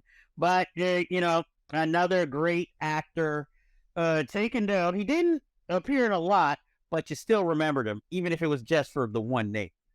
I remember Topol from the Bond film For Your Eyes Only, and he was a joy in that film as an ally to Bond, or at least you think he's a villain, and then it turns out, I don't know, like they're setting me up, like I could help you out, and he was like doing a thing with the pistachios, so he always made me hungry for pistachios for some reason.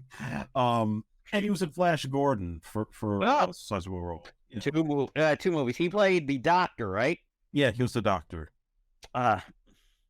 So I saw two movies. Yeah. Topol was awesome. I'm one of the few people who like Flash Gordon for probably the right and wrong reasons. But also, now this one's gonna hurt. And unfortunately, Lance Reddick passed away. The John Wick movies, the series Oz and The Wire, and many other movies. He had his final appearance in John Wick 4, and he might have filmed some scenes for The Continental. He did, yes. Well, actually, he shot for Ballerina, the spinoff. And Ballerina, which will be interesting considering the actions of John Wick 4. It's going to be in between 3 and 4. They confirmed that. Okay. But, he was a consummate, like, New York actor. Like, I remember seeing him first on Oz, and then actually surprised that he made it to The Wire, because I just remember him always being so thin, and it was like, wait, he's playing a convict in this and a police captain in this, and they set him up in The Wire to, at first you think he's going to be that dick captain that nobody can stand, and then you actually find out, he's actually quite compassionate and actually cares. So that is how I always saw him in movies, but also, I don't know if many people saw it. I believe the name of the show is Corporate. He played in that for 2 seasons, and it's like a dark comedy all about, businesses and offices work, not The Office, but he plays the boss in that, and he's just so good at being evil, but also being funny. And shows he doesn't care about anybody but himself. And, to me, that is his most memorable work. Because, of course, I've seen him do the drama, but I rarely saw him ever do the comedy. So it showed, like, how much of a consummate actor, and an actor you thought was going to be around a lot longer, unfortunately. Yeah, he, you mentioned all the stuff. I remember him first from Oz. He was the undercover cop that ultimately got stuck there and got killed off. And then you just saw him in a lot of TV shows like The Law and Orders. You saw him in The Wire.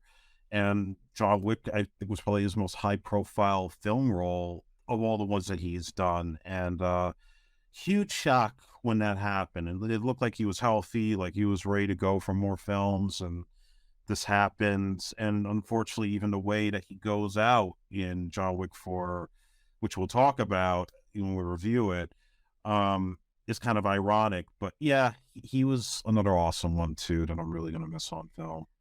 I'm only mad I never got to see him play like a big boss villain in a movie, or at least, the right-hand man to one, I feel like he had one of those in him, or an angry father in a comedy. Like one who carries a gun.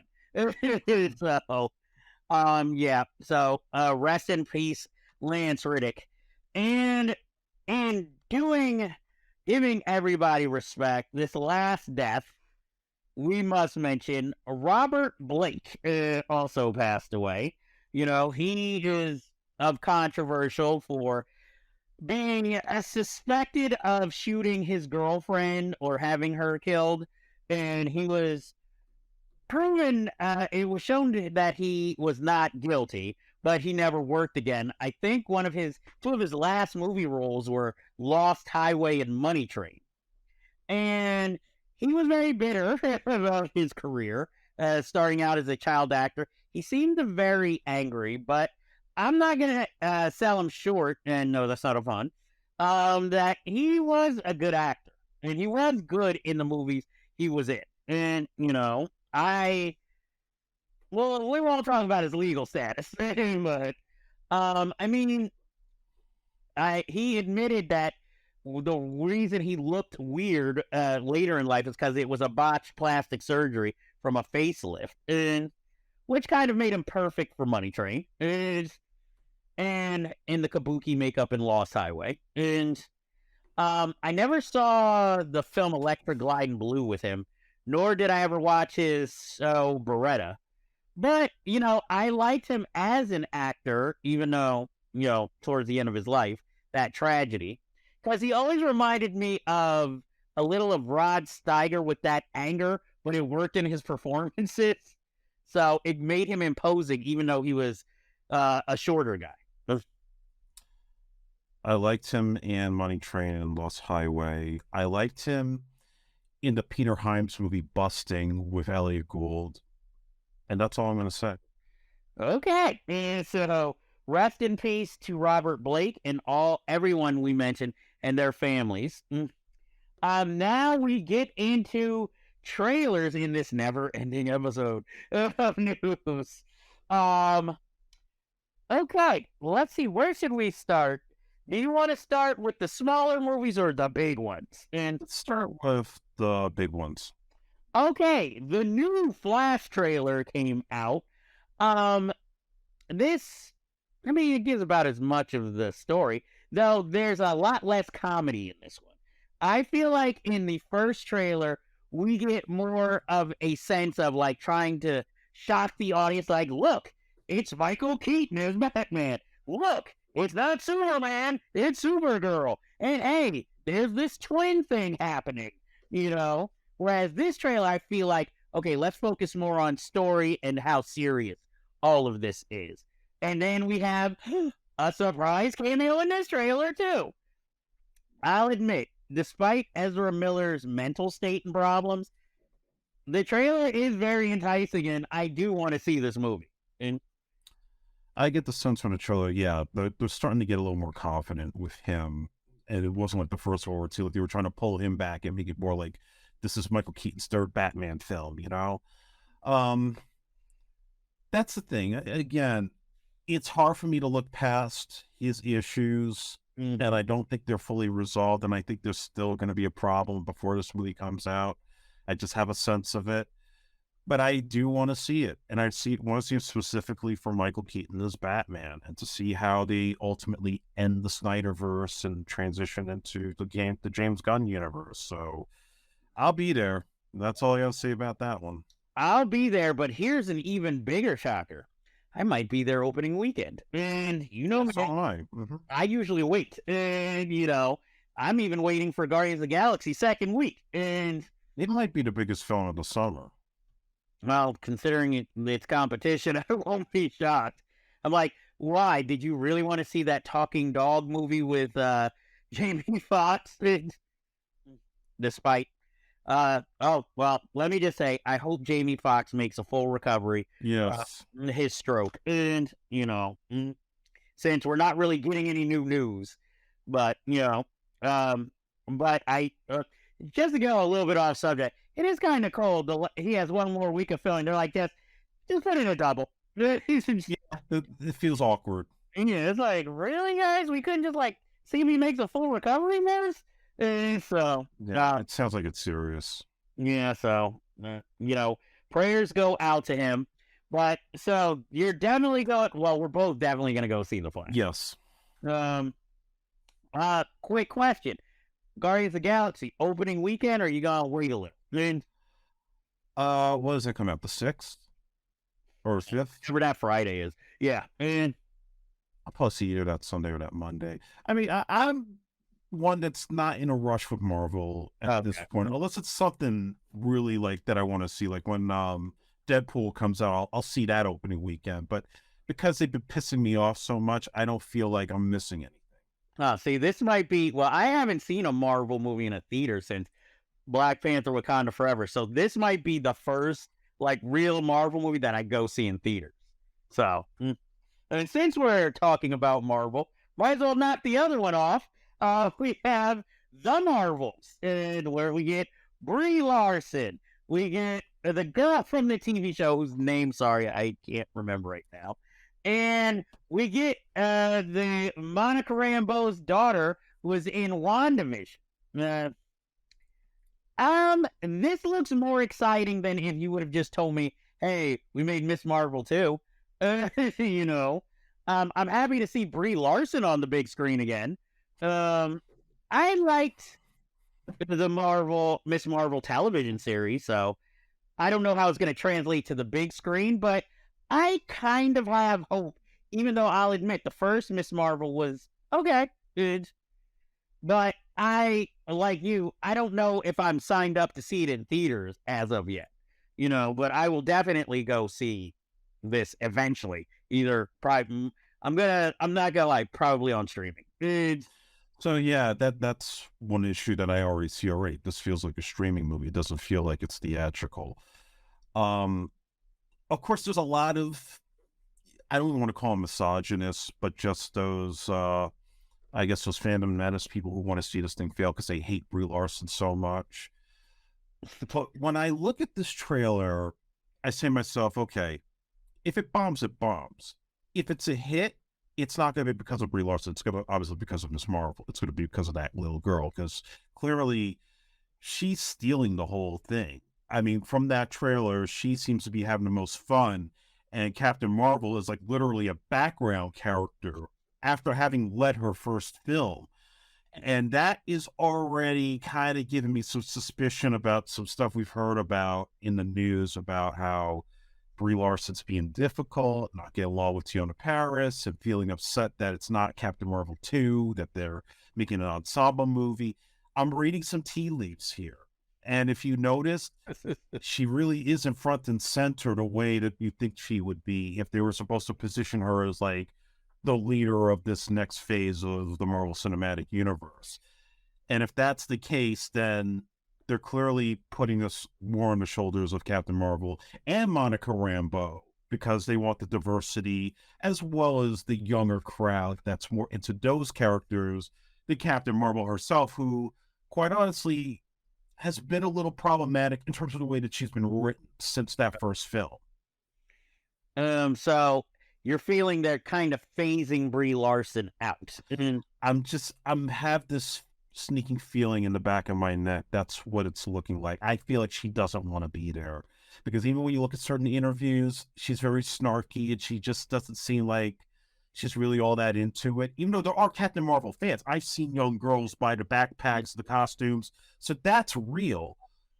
But I don't know if she's invested. Like, do you see any instance of like what, say, Robert Downey Jr. or Tom Holland would do, where they would go to a children's hospital in costume and visit some sick kids? I haven't seen her do that. No. Maybe it's that I have an Oscar. And I'm sitting and that's what I think it is. Yeah. I think she's got the Oscar. She thinks she should be doing better films and doing a Marvel movie. She probably signed up because she thought she was going to be, this high-powered character and, obviously pushing that you have a strong female superhero. But when they've had like a mediocre first film that made $1 billion because of the Avengers bump, and then you kind of shoehorn her into Endgame, and it was like you try to make it seem like she's going to be the savior, but then she gets knocked out with the Power Stone, and you still make it out like she's the savior in later movies and TV shows. There's a disconnect here. That's what I feel about Captain Marvel as a character. And I like Brie Larson. I think she's a wonderful actress. I loved her in Room and was very worthy of winning that Oscar. But there's something that happens, like it happened with Jennifer Lawrence, where you win that Oscar and your ego gets dialed up to 11. Yeah, but at least with Jennifer Lawrence, she made more high-profile movies. You know, even though they might not have all been hits, but you know, you had American Hustle. You know, even though nobody saw Joy, I liked it. You know, you had films like that. Whereas Brie Larson, after that, she had that movie, I think, The Glass Castle, where she played an alcoholic, and then she was in that Michael B. Jordan movie about lawyers. But that's really been it. You know, you haven't really seen her do anything after that.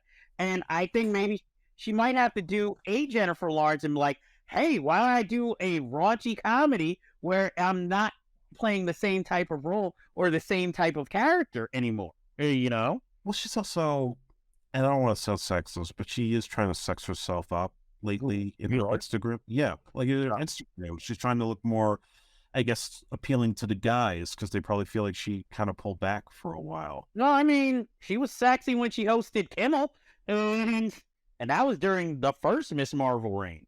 And she, in other words, I guess I'm trying to say, you don't really need to pull back. Look at Rachel McAdams. She went away, came back, you know, and maybe that's what she needs to do. Maybe pull back, you know, and kind of work with your team to see where you want to go or what roles you want to do.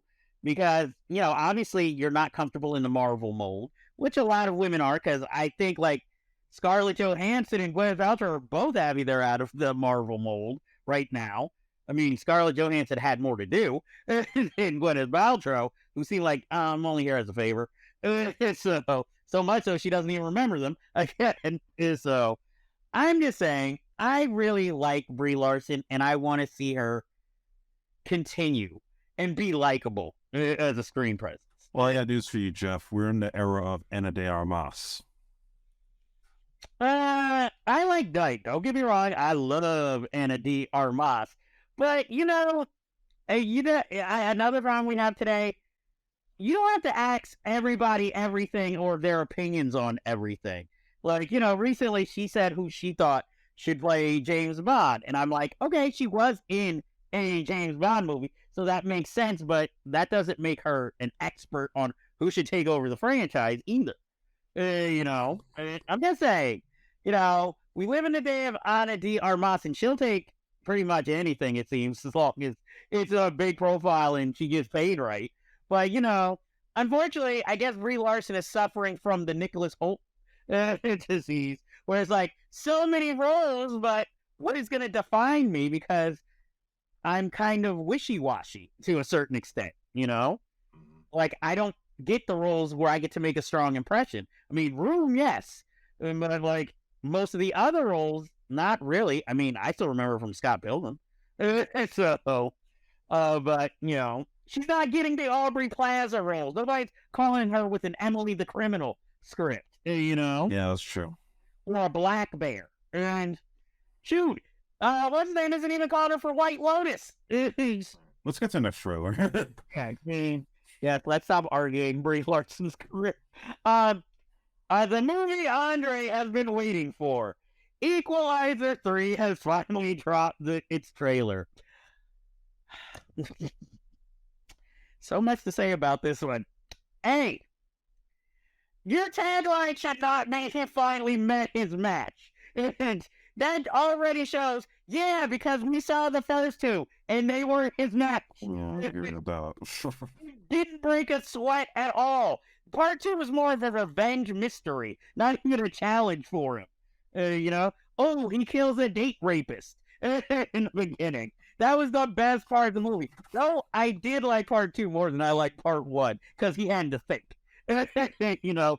But here's a hint. I know it's the staple of the series. Stop with the stopwatch. Because because that already tells me these people pose no threat to you. If you're like 9 seconds, and my thing is, I have a feeling since they already said it's the final chapter, it's gonna be like, oh, you threw me off. It took 10 seconds. That's gonna be the only change in this movie for him. Because now he's taking on the whole Italian mob. So what the fuck was he taking on in the first one? Was he only taking on a portion of the Russian mob? Yeah, it was the Russians' first one. The second one was Pedro Pascal and some ex-operatives. Now it's the Italian mob, the Sicilian mob. It should be like John Wick 4. He's taking on literally every mobster known to man going after him. Then maybe the Equalizer. Do I see a cross franchise? They've talked about that.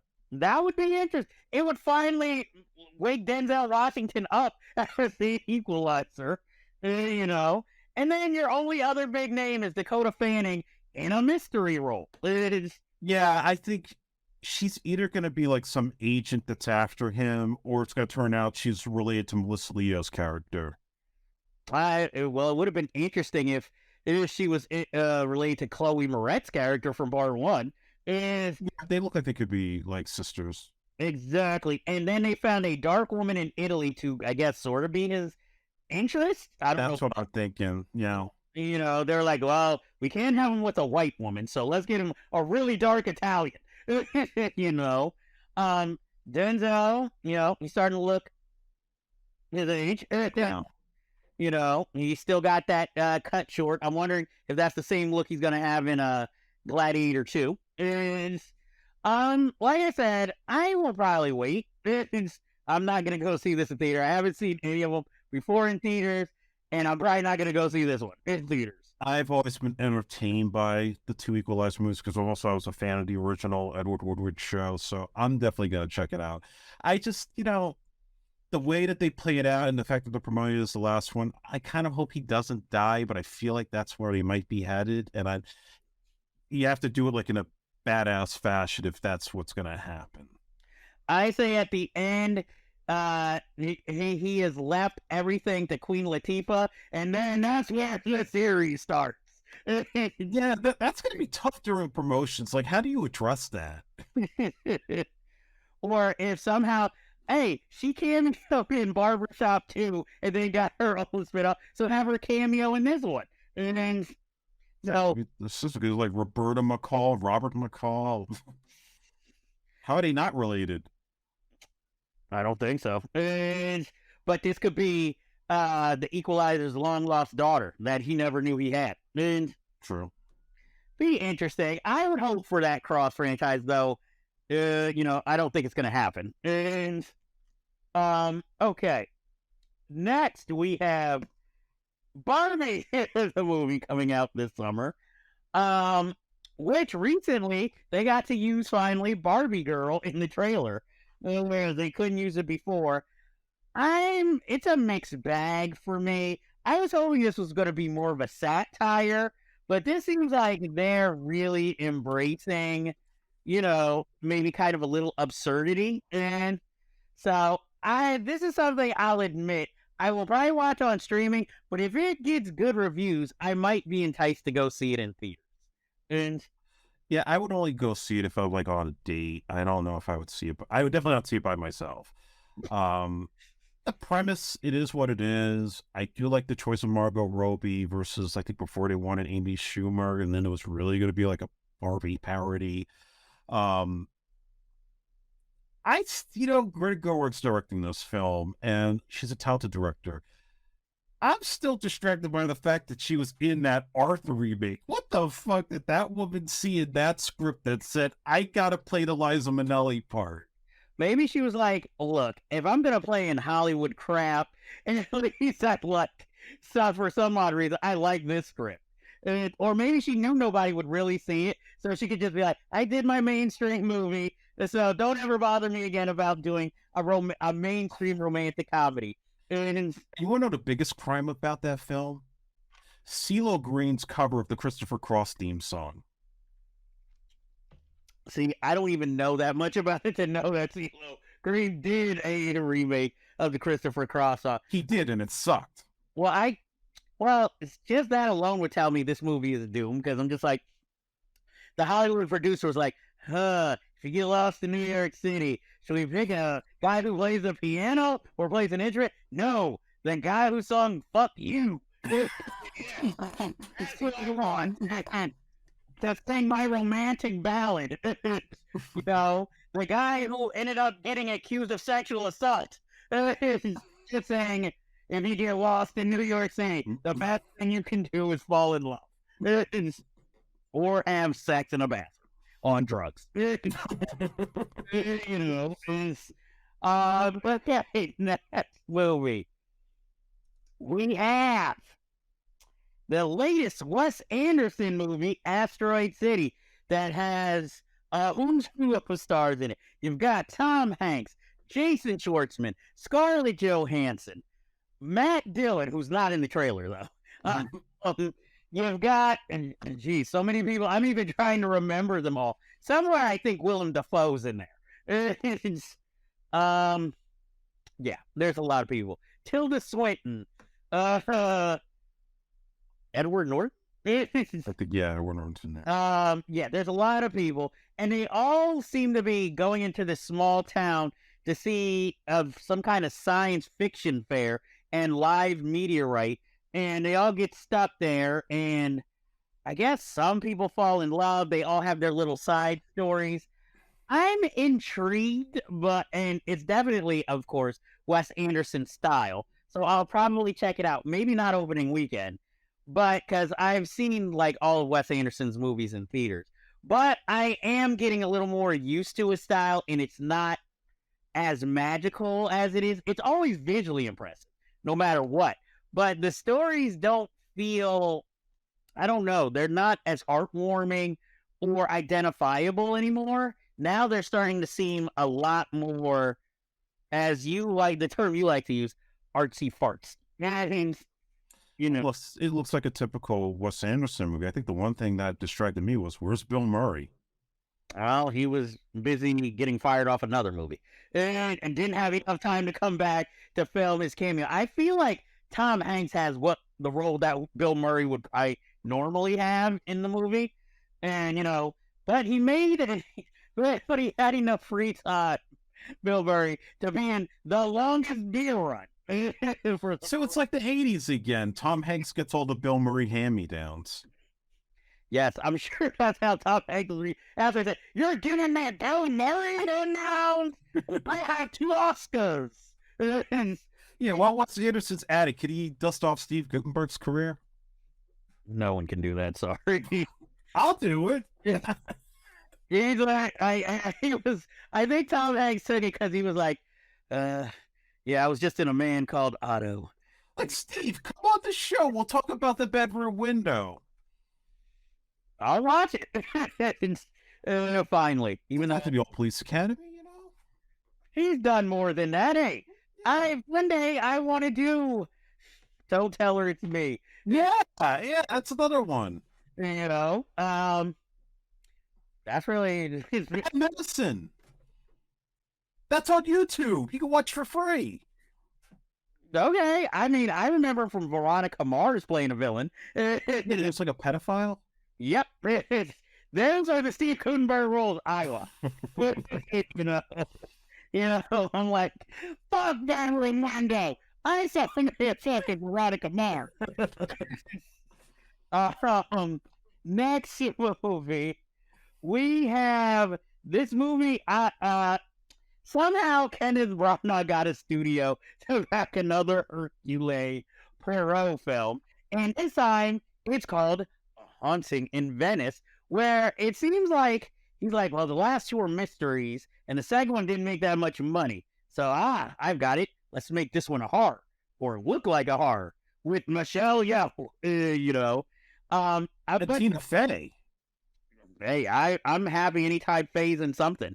And then, but he wisely cuts himself back in this trailer so that only towards the middle of it do we realize, wait, this is a Kenneth Branagh movie? Well, that's what makes the trailer so hilarious. Because, okay, so this morning I go up on YouTube and I see that they have the trailer up and they have him front and center in the thumbnail. So I'm like, okay, it's supposed to be the third Perot movie. I go and I watch it, and I'm trying to picture somebody who has no idea what this movie is, and they're watching this and they're thinking it's going to be like a typical horror movie, and then the minute he pops up, they're going to start bursting laughing. Well, yeah, because it's like, what do I do? How do I study history? And then the tagline, like, death is not always the end. It's like, oh, jeez. It's like watching like a trailer for like some horror movie set in New Orleans, and then all of a sudden Axel Foley shows up. And it's like, we need Eric here because my next one, is this based on any of Agatha Christie's actual books? Or It is. There's 50 novels. Oh, I thought it might have been Kenneth Branagh decides I'm going to take this character to new territory. He's going to do them all. He's going to do ABCs of Death and all the other ones. Well, I mean, he got nothing else going, you know. David Suchet is still working. Bring him in for a cameo. Or Suchet, or whatever. How do you say his last name? He's a legendary actor. You really think Kenneth Branagh's going to let anybody steal his thunder? It's like, the biggest name he got for this was Tina Fey and Michelle Yeoh. And you got the girl from Yellowstone. But, okay, if you watch Yellowstone... Yeah, watch Yellowstone. Yeah, I love Kelly Riley. You know, but I'm like, but if you don't watch Yellowstone, you're just like, who? And you might as well have just said, like, one of my favorite actors, Piper Perabo was in this, and they'd be like, she's working again? on Yellowstone. Oh, yeah, I didn't know that. Hey, we found out recently. And, you know, because I don't watch the show. I mean, I watched, you know, Covert Affairs. You know, just saying. I remember her first debut in the Rocky and Bullwinkle movie, which I never saw.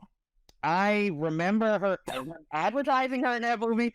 I first saw her in White Boys in a small role. And then I saw Coyote Ugly many times in theaters. Okay. So to move on, wait, will you be going to see A Haunting in Venice? That's another one I'm going to see either on an airplane or at home, because that's how I saw the last two. Well, and since you only reminded me of this trailer, The Haunted Mansion with Lakeith Stanfield, Rosario Dawson, and Owen Wilson is coming to haunt a theater near you. Why did they think this is a good idea, and where's Eddie Murphy? I would like this if it was I'd like this if this cast was in a different movie. You know, like if this was an original comedy, I'd be like, I'm down. But, you know, I'm just like, this is just like, why do we really need to make another one of these? Why do we have to have a black people in a Haunted Mansion movie? Why can't it be like Hispanics or Asians? Do an Asian Haunted Mansion movie. If we're going to be so diverse at Disney, why not do that? Why don't it be black folks? I think we've got Haunted Mansion too. And black folks run out of the fucking house in 2 seconds. Well, they're not a family though, and it's what it's more. Lakeith Stanfield is a detective. Rosario Dawson is an adoptive mother. You know, and Owen Wilson is just a guy who played Lakeith Stanfield to go to this house. It's just Owen Wilson. Look, all I have to say, I've already dreamed of the cast for Haunted Mansion 2. Randall Park, and you get, if we can't get Ali Wong, we get the lady from Fresh Off the Boat to play his wife. Aquafina. No, not Aquafina. That's really racist. I say this as I can't the name of that woman's name. Do you find Aquafina attractive? Because I don't. I'm not prepared to talk about this on this show. So I would say neither say here nor there. I like Aquafina as an actress, though. So what? It is gonna kill me until I figure out what this actress' name is. She was in a Jennifer Lopez movie, Hustlers, and I didn't see Hustlers. You're doing yourself a disservice there. And it's got J-Lo. Yeah, but J-Lo movies don't do it for me. Anyway, so let's go to the next movie. Next, we go to the trailer me and Osric saw when we went to go see one vampire movie called The Lost Voyage of Detmer, which is basically Renfield and Dracula's voyage to America on a ship that does not know what cargo they be having. And to update it, they put a black guy as the lead in it, as one of the crew who finally figures it out. This could have had Overlord vibes, you know. I really wished it had been Overlord, you know, but it seemed like a perfectly creepy film, but it also seems like a perfectly creepy film you would watch on A&E, you know, like where everything is about period detail, and it would be like, oh jeez, you'd get a black Canadian actor, Colin Farrell, and they're gonna go take on this vampire, you know, or maybe just that they got a black man on a pirate ship. We could have made it the man with the golden fist type and have Russell Crowe play the leader of the pirates, and then have the RZA play the black guy as they go up to him. That would sell itself. RZA on a pirate ship. Holy shit. Exactly. And you still would only understand half of them. What you're saying. I don't know if that's a lisp or what. But how about Method Man on a pirate ship? Bring back the white contact. Yeah. No, he's gone on to Stars. You know, he's like, I still only act in Stars films, thank you. No How High 2.0, or, well, they did a terrible short. Yeah, I think even he was looking at script like, oh, like, what the fuck? And and I starred in The Mortician. So next trailer to talk about is, even I don't want to mention this, The White Men Can't Jump remake. Oh god. Made by the same man who made the House Party remake. Oh, no, that guy. But this one, no, this isn't making it to theaters, is it? No, I think it's going to be on Hulu. Okay, so at least it knows its place. First of all, why? I mean, look, I don't know Jack Harlow's music, but why? And I don't know who the other guy is who's in the Wesley Snipes role. In fact, I know more of the women of the film have longer acting resumes than the two lead. You have Tiana Taylor, who gives, according to critics, a great performance in the drama 1001. And then you have Laura Harrier from the Spider-Man movies and Black Klansman movies playing, I guess, Jack Harlow, the white guy's girlfriend, fiance, whatever. So no Rosie Perez part? What the fuck? She's busy! In fact, all of them are busy, you know? Woody's busy. Yeah, Wesley, I don't know why. I'm like, Wesley has songs his tags from. Y'all can hire him, you know. And Rosie Perez is doing theater, you know. It would be nice if they had cameos, but if they did, it would probably be like Hidden Play in the House Party cameos. No lines, just appearance. Yeah, I'm not gonna watch it. Man, if I could take a big fart in front of this microphone right now, that's pretty much my response to this thing. All I can say is the ladies look sexy, but that was my response to House Party too. The remake. So yeah, this director, I don't know why they're giving him jobs. I don't know if like these on some music videos, but I pretty much lost respect for this guy when he did an interview. He was like, "Oh, there should be a House Party remake every decade." Okay. Yeah, no, dude, your movie sucked. I don't know if we're gonna review that at some point, but that was not House Party. Yeah, I sat through the whole thing, and it's so did I. I don't know, right? Maybe another episode in the future when we're running low. That should have been a Tubi original. Hey, don't insult Tubi. I have my films on there, but I'm just saying. Well, like, hey, it's not Tubi's fault. They have their Omarion movies. They also have Watch the Vendetta games on Tubi now. See, that's how like you're talking badly about Tubi. It's next we have Takia Wahatti's next film, Next Goal Wins, where a former soccer coach coaches a New Zealand team that I guess on the victory or at least scoring.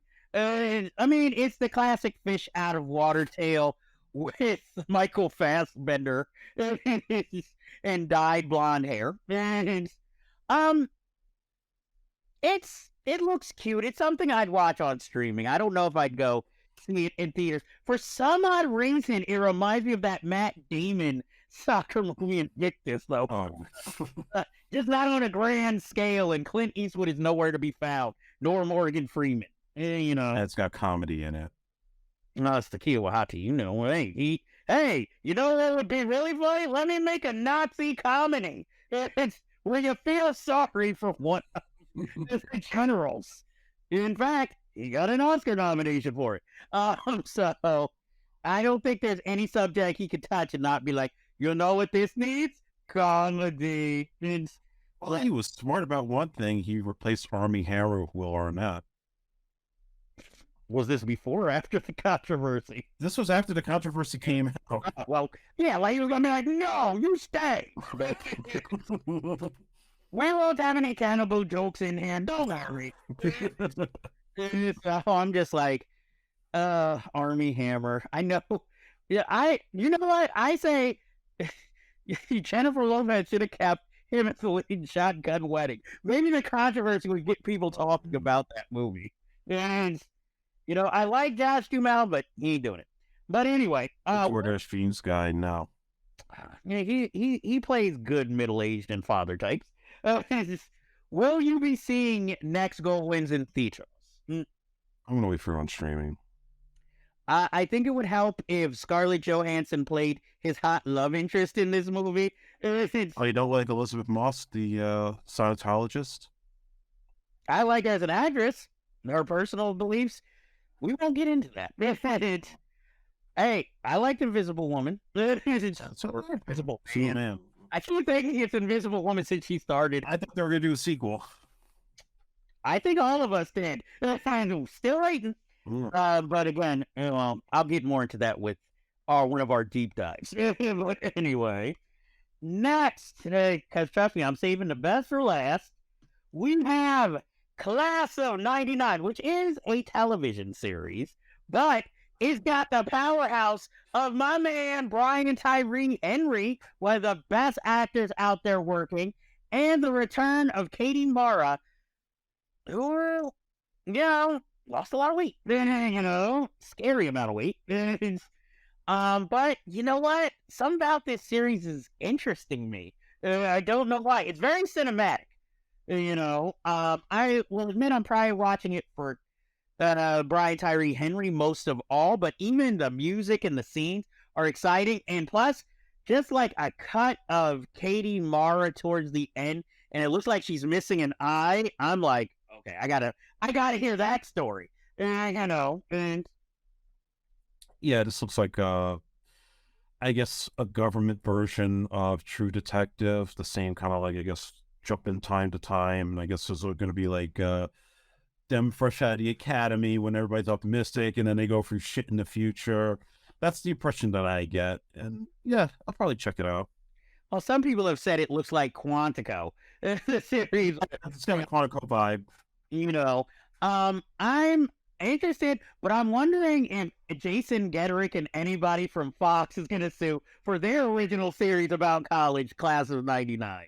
That I remember only because Lisa Dean Ryan was on it, Ruby Hauser, and Bridget Bacco, one of the first things I ever saw the lovely her in. And so, but yeah, I'll probably check out the series. If it's on, like Apple, it's going to take me a while. It's going to be on FX and Hulu. Okay, then I'm watching it. Next, we have a little foreign film that came out of nowhere called Sisu. That, it looks like at first it's just going to be a Western. Then all of a sudden we see Nazis, and then we see a lot of explosions and gold. So I don't 100% know what this is about, but the trailer has me wanting to go see this. And Yeah, this was quite the surprise when I saw it. I guess I got vibes of Overlord and John Wick, and um, I guess even like the last Rambo movie, not the one that came out, yes, short hair, but the one before that. It kind of had those vibes, and I was like, "Holy shit, this could be like a sleeper that is sneaking up on us." So I don't. I probably would see if it's really good. If the reviews are solid, I might check it out at theater. But I'm gonna try to see it one way or another. yes, this is filled with definitely a lot of ultra violence. Yeah. But I'm willing to check it out. I'm willing to give it a chance. Hopefully, we will review it someday soon, depending when it comes out and which way they're gonna put it out. And finally, we actually have a trailer for a short film that is playing in Cannes, directed by Pedro Almodovar and starring Ethan Hawke and Pedro Pascal. The title of it is Strange Way of Life. Directed by Pedro Almodovar, starring Ethan Hawke and Pedro Pascal. It's a Western, and it's a Western where the lead two are gruff Western types, but they're also lovers, and this is interesting exactly what it's about. In some ways, it looks spoofish of Western, but it also has that kind of feeling that it is a true Western. It has very bright colors, incredible fashion sense, but, I'm intrigued to see, what the movie is actually about. Though as a short film, it might make it a little harder to finally catch it. Because it's not like you can go to a theater and just be like, oh, I want to see this 25-minute film. And Yeah, this was an interesting thing because it reminded me of Buster Scruggs, the Coen Brothers Western. So there was that vibe. I wasn't sure if they were supposed to be gay, but I guess you're confirming that they are like lovers. well, he like kisses his neck at one point. Yeah, yeah. Fucking out poison. This was a very out of the box Western trailer indeed. I always wish it was a feature, instead of a short film, because Yeah. you've got big named actors, and it could follow up on the Brokeback Mountain trail. I actually might like this movie, so, or The Power of the Dog, except less subversive, so it spells it all out a little more. But I don't know when I'm gonna see it, but I hope to see it. Wherever we can. It'll probably be like on Mubi, MUBI, and Yeah, check it out. and that actually ends the trailers, news, unfortunate deaths. So yeah, not too shabby looking at the length of this episode. But that ends this business. But as you guys know, we always have unfinished business.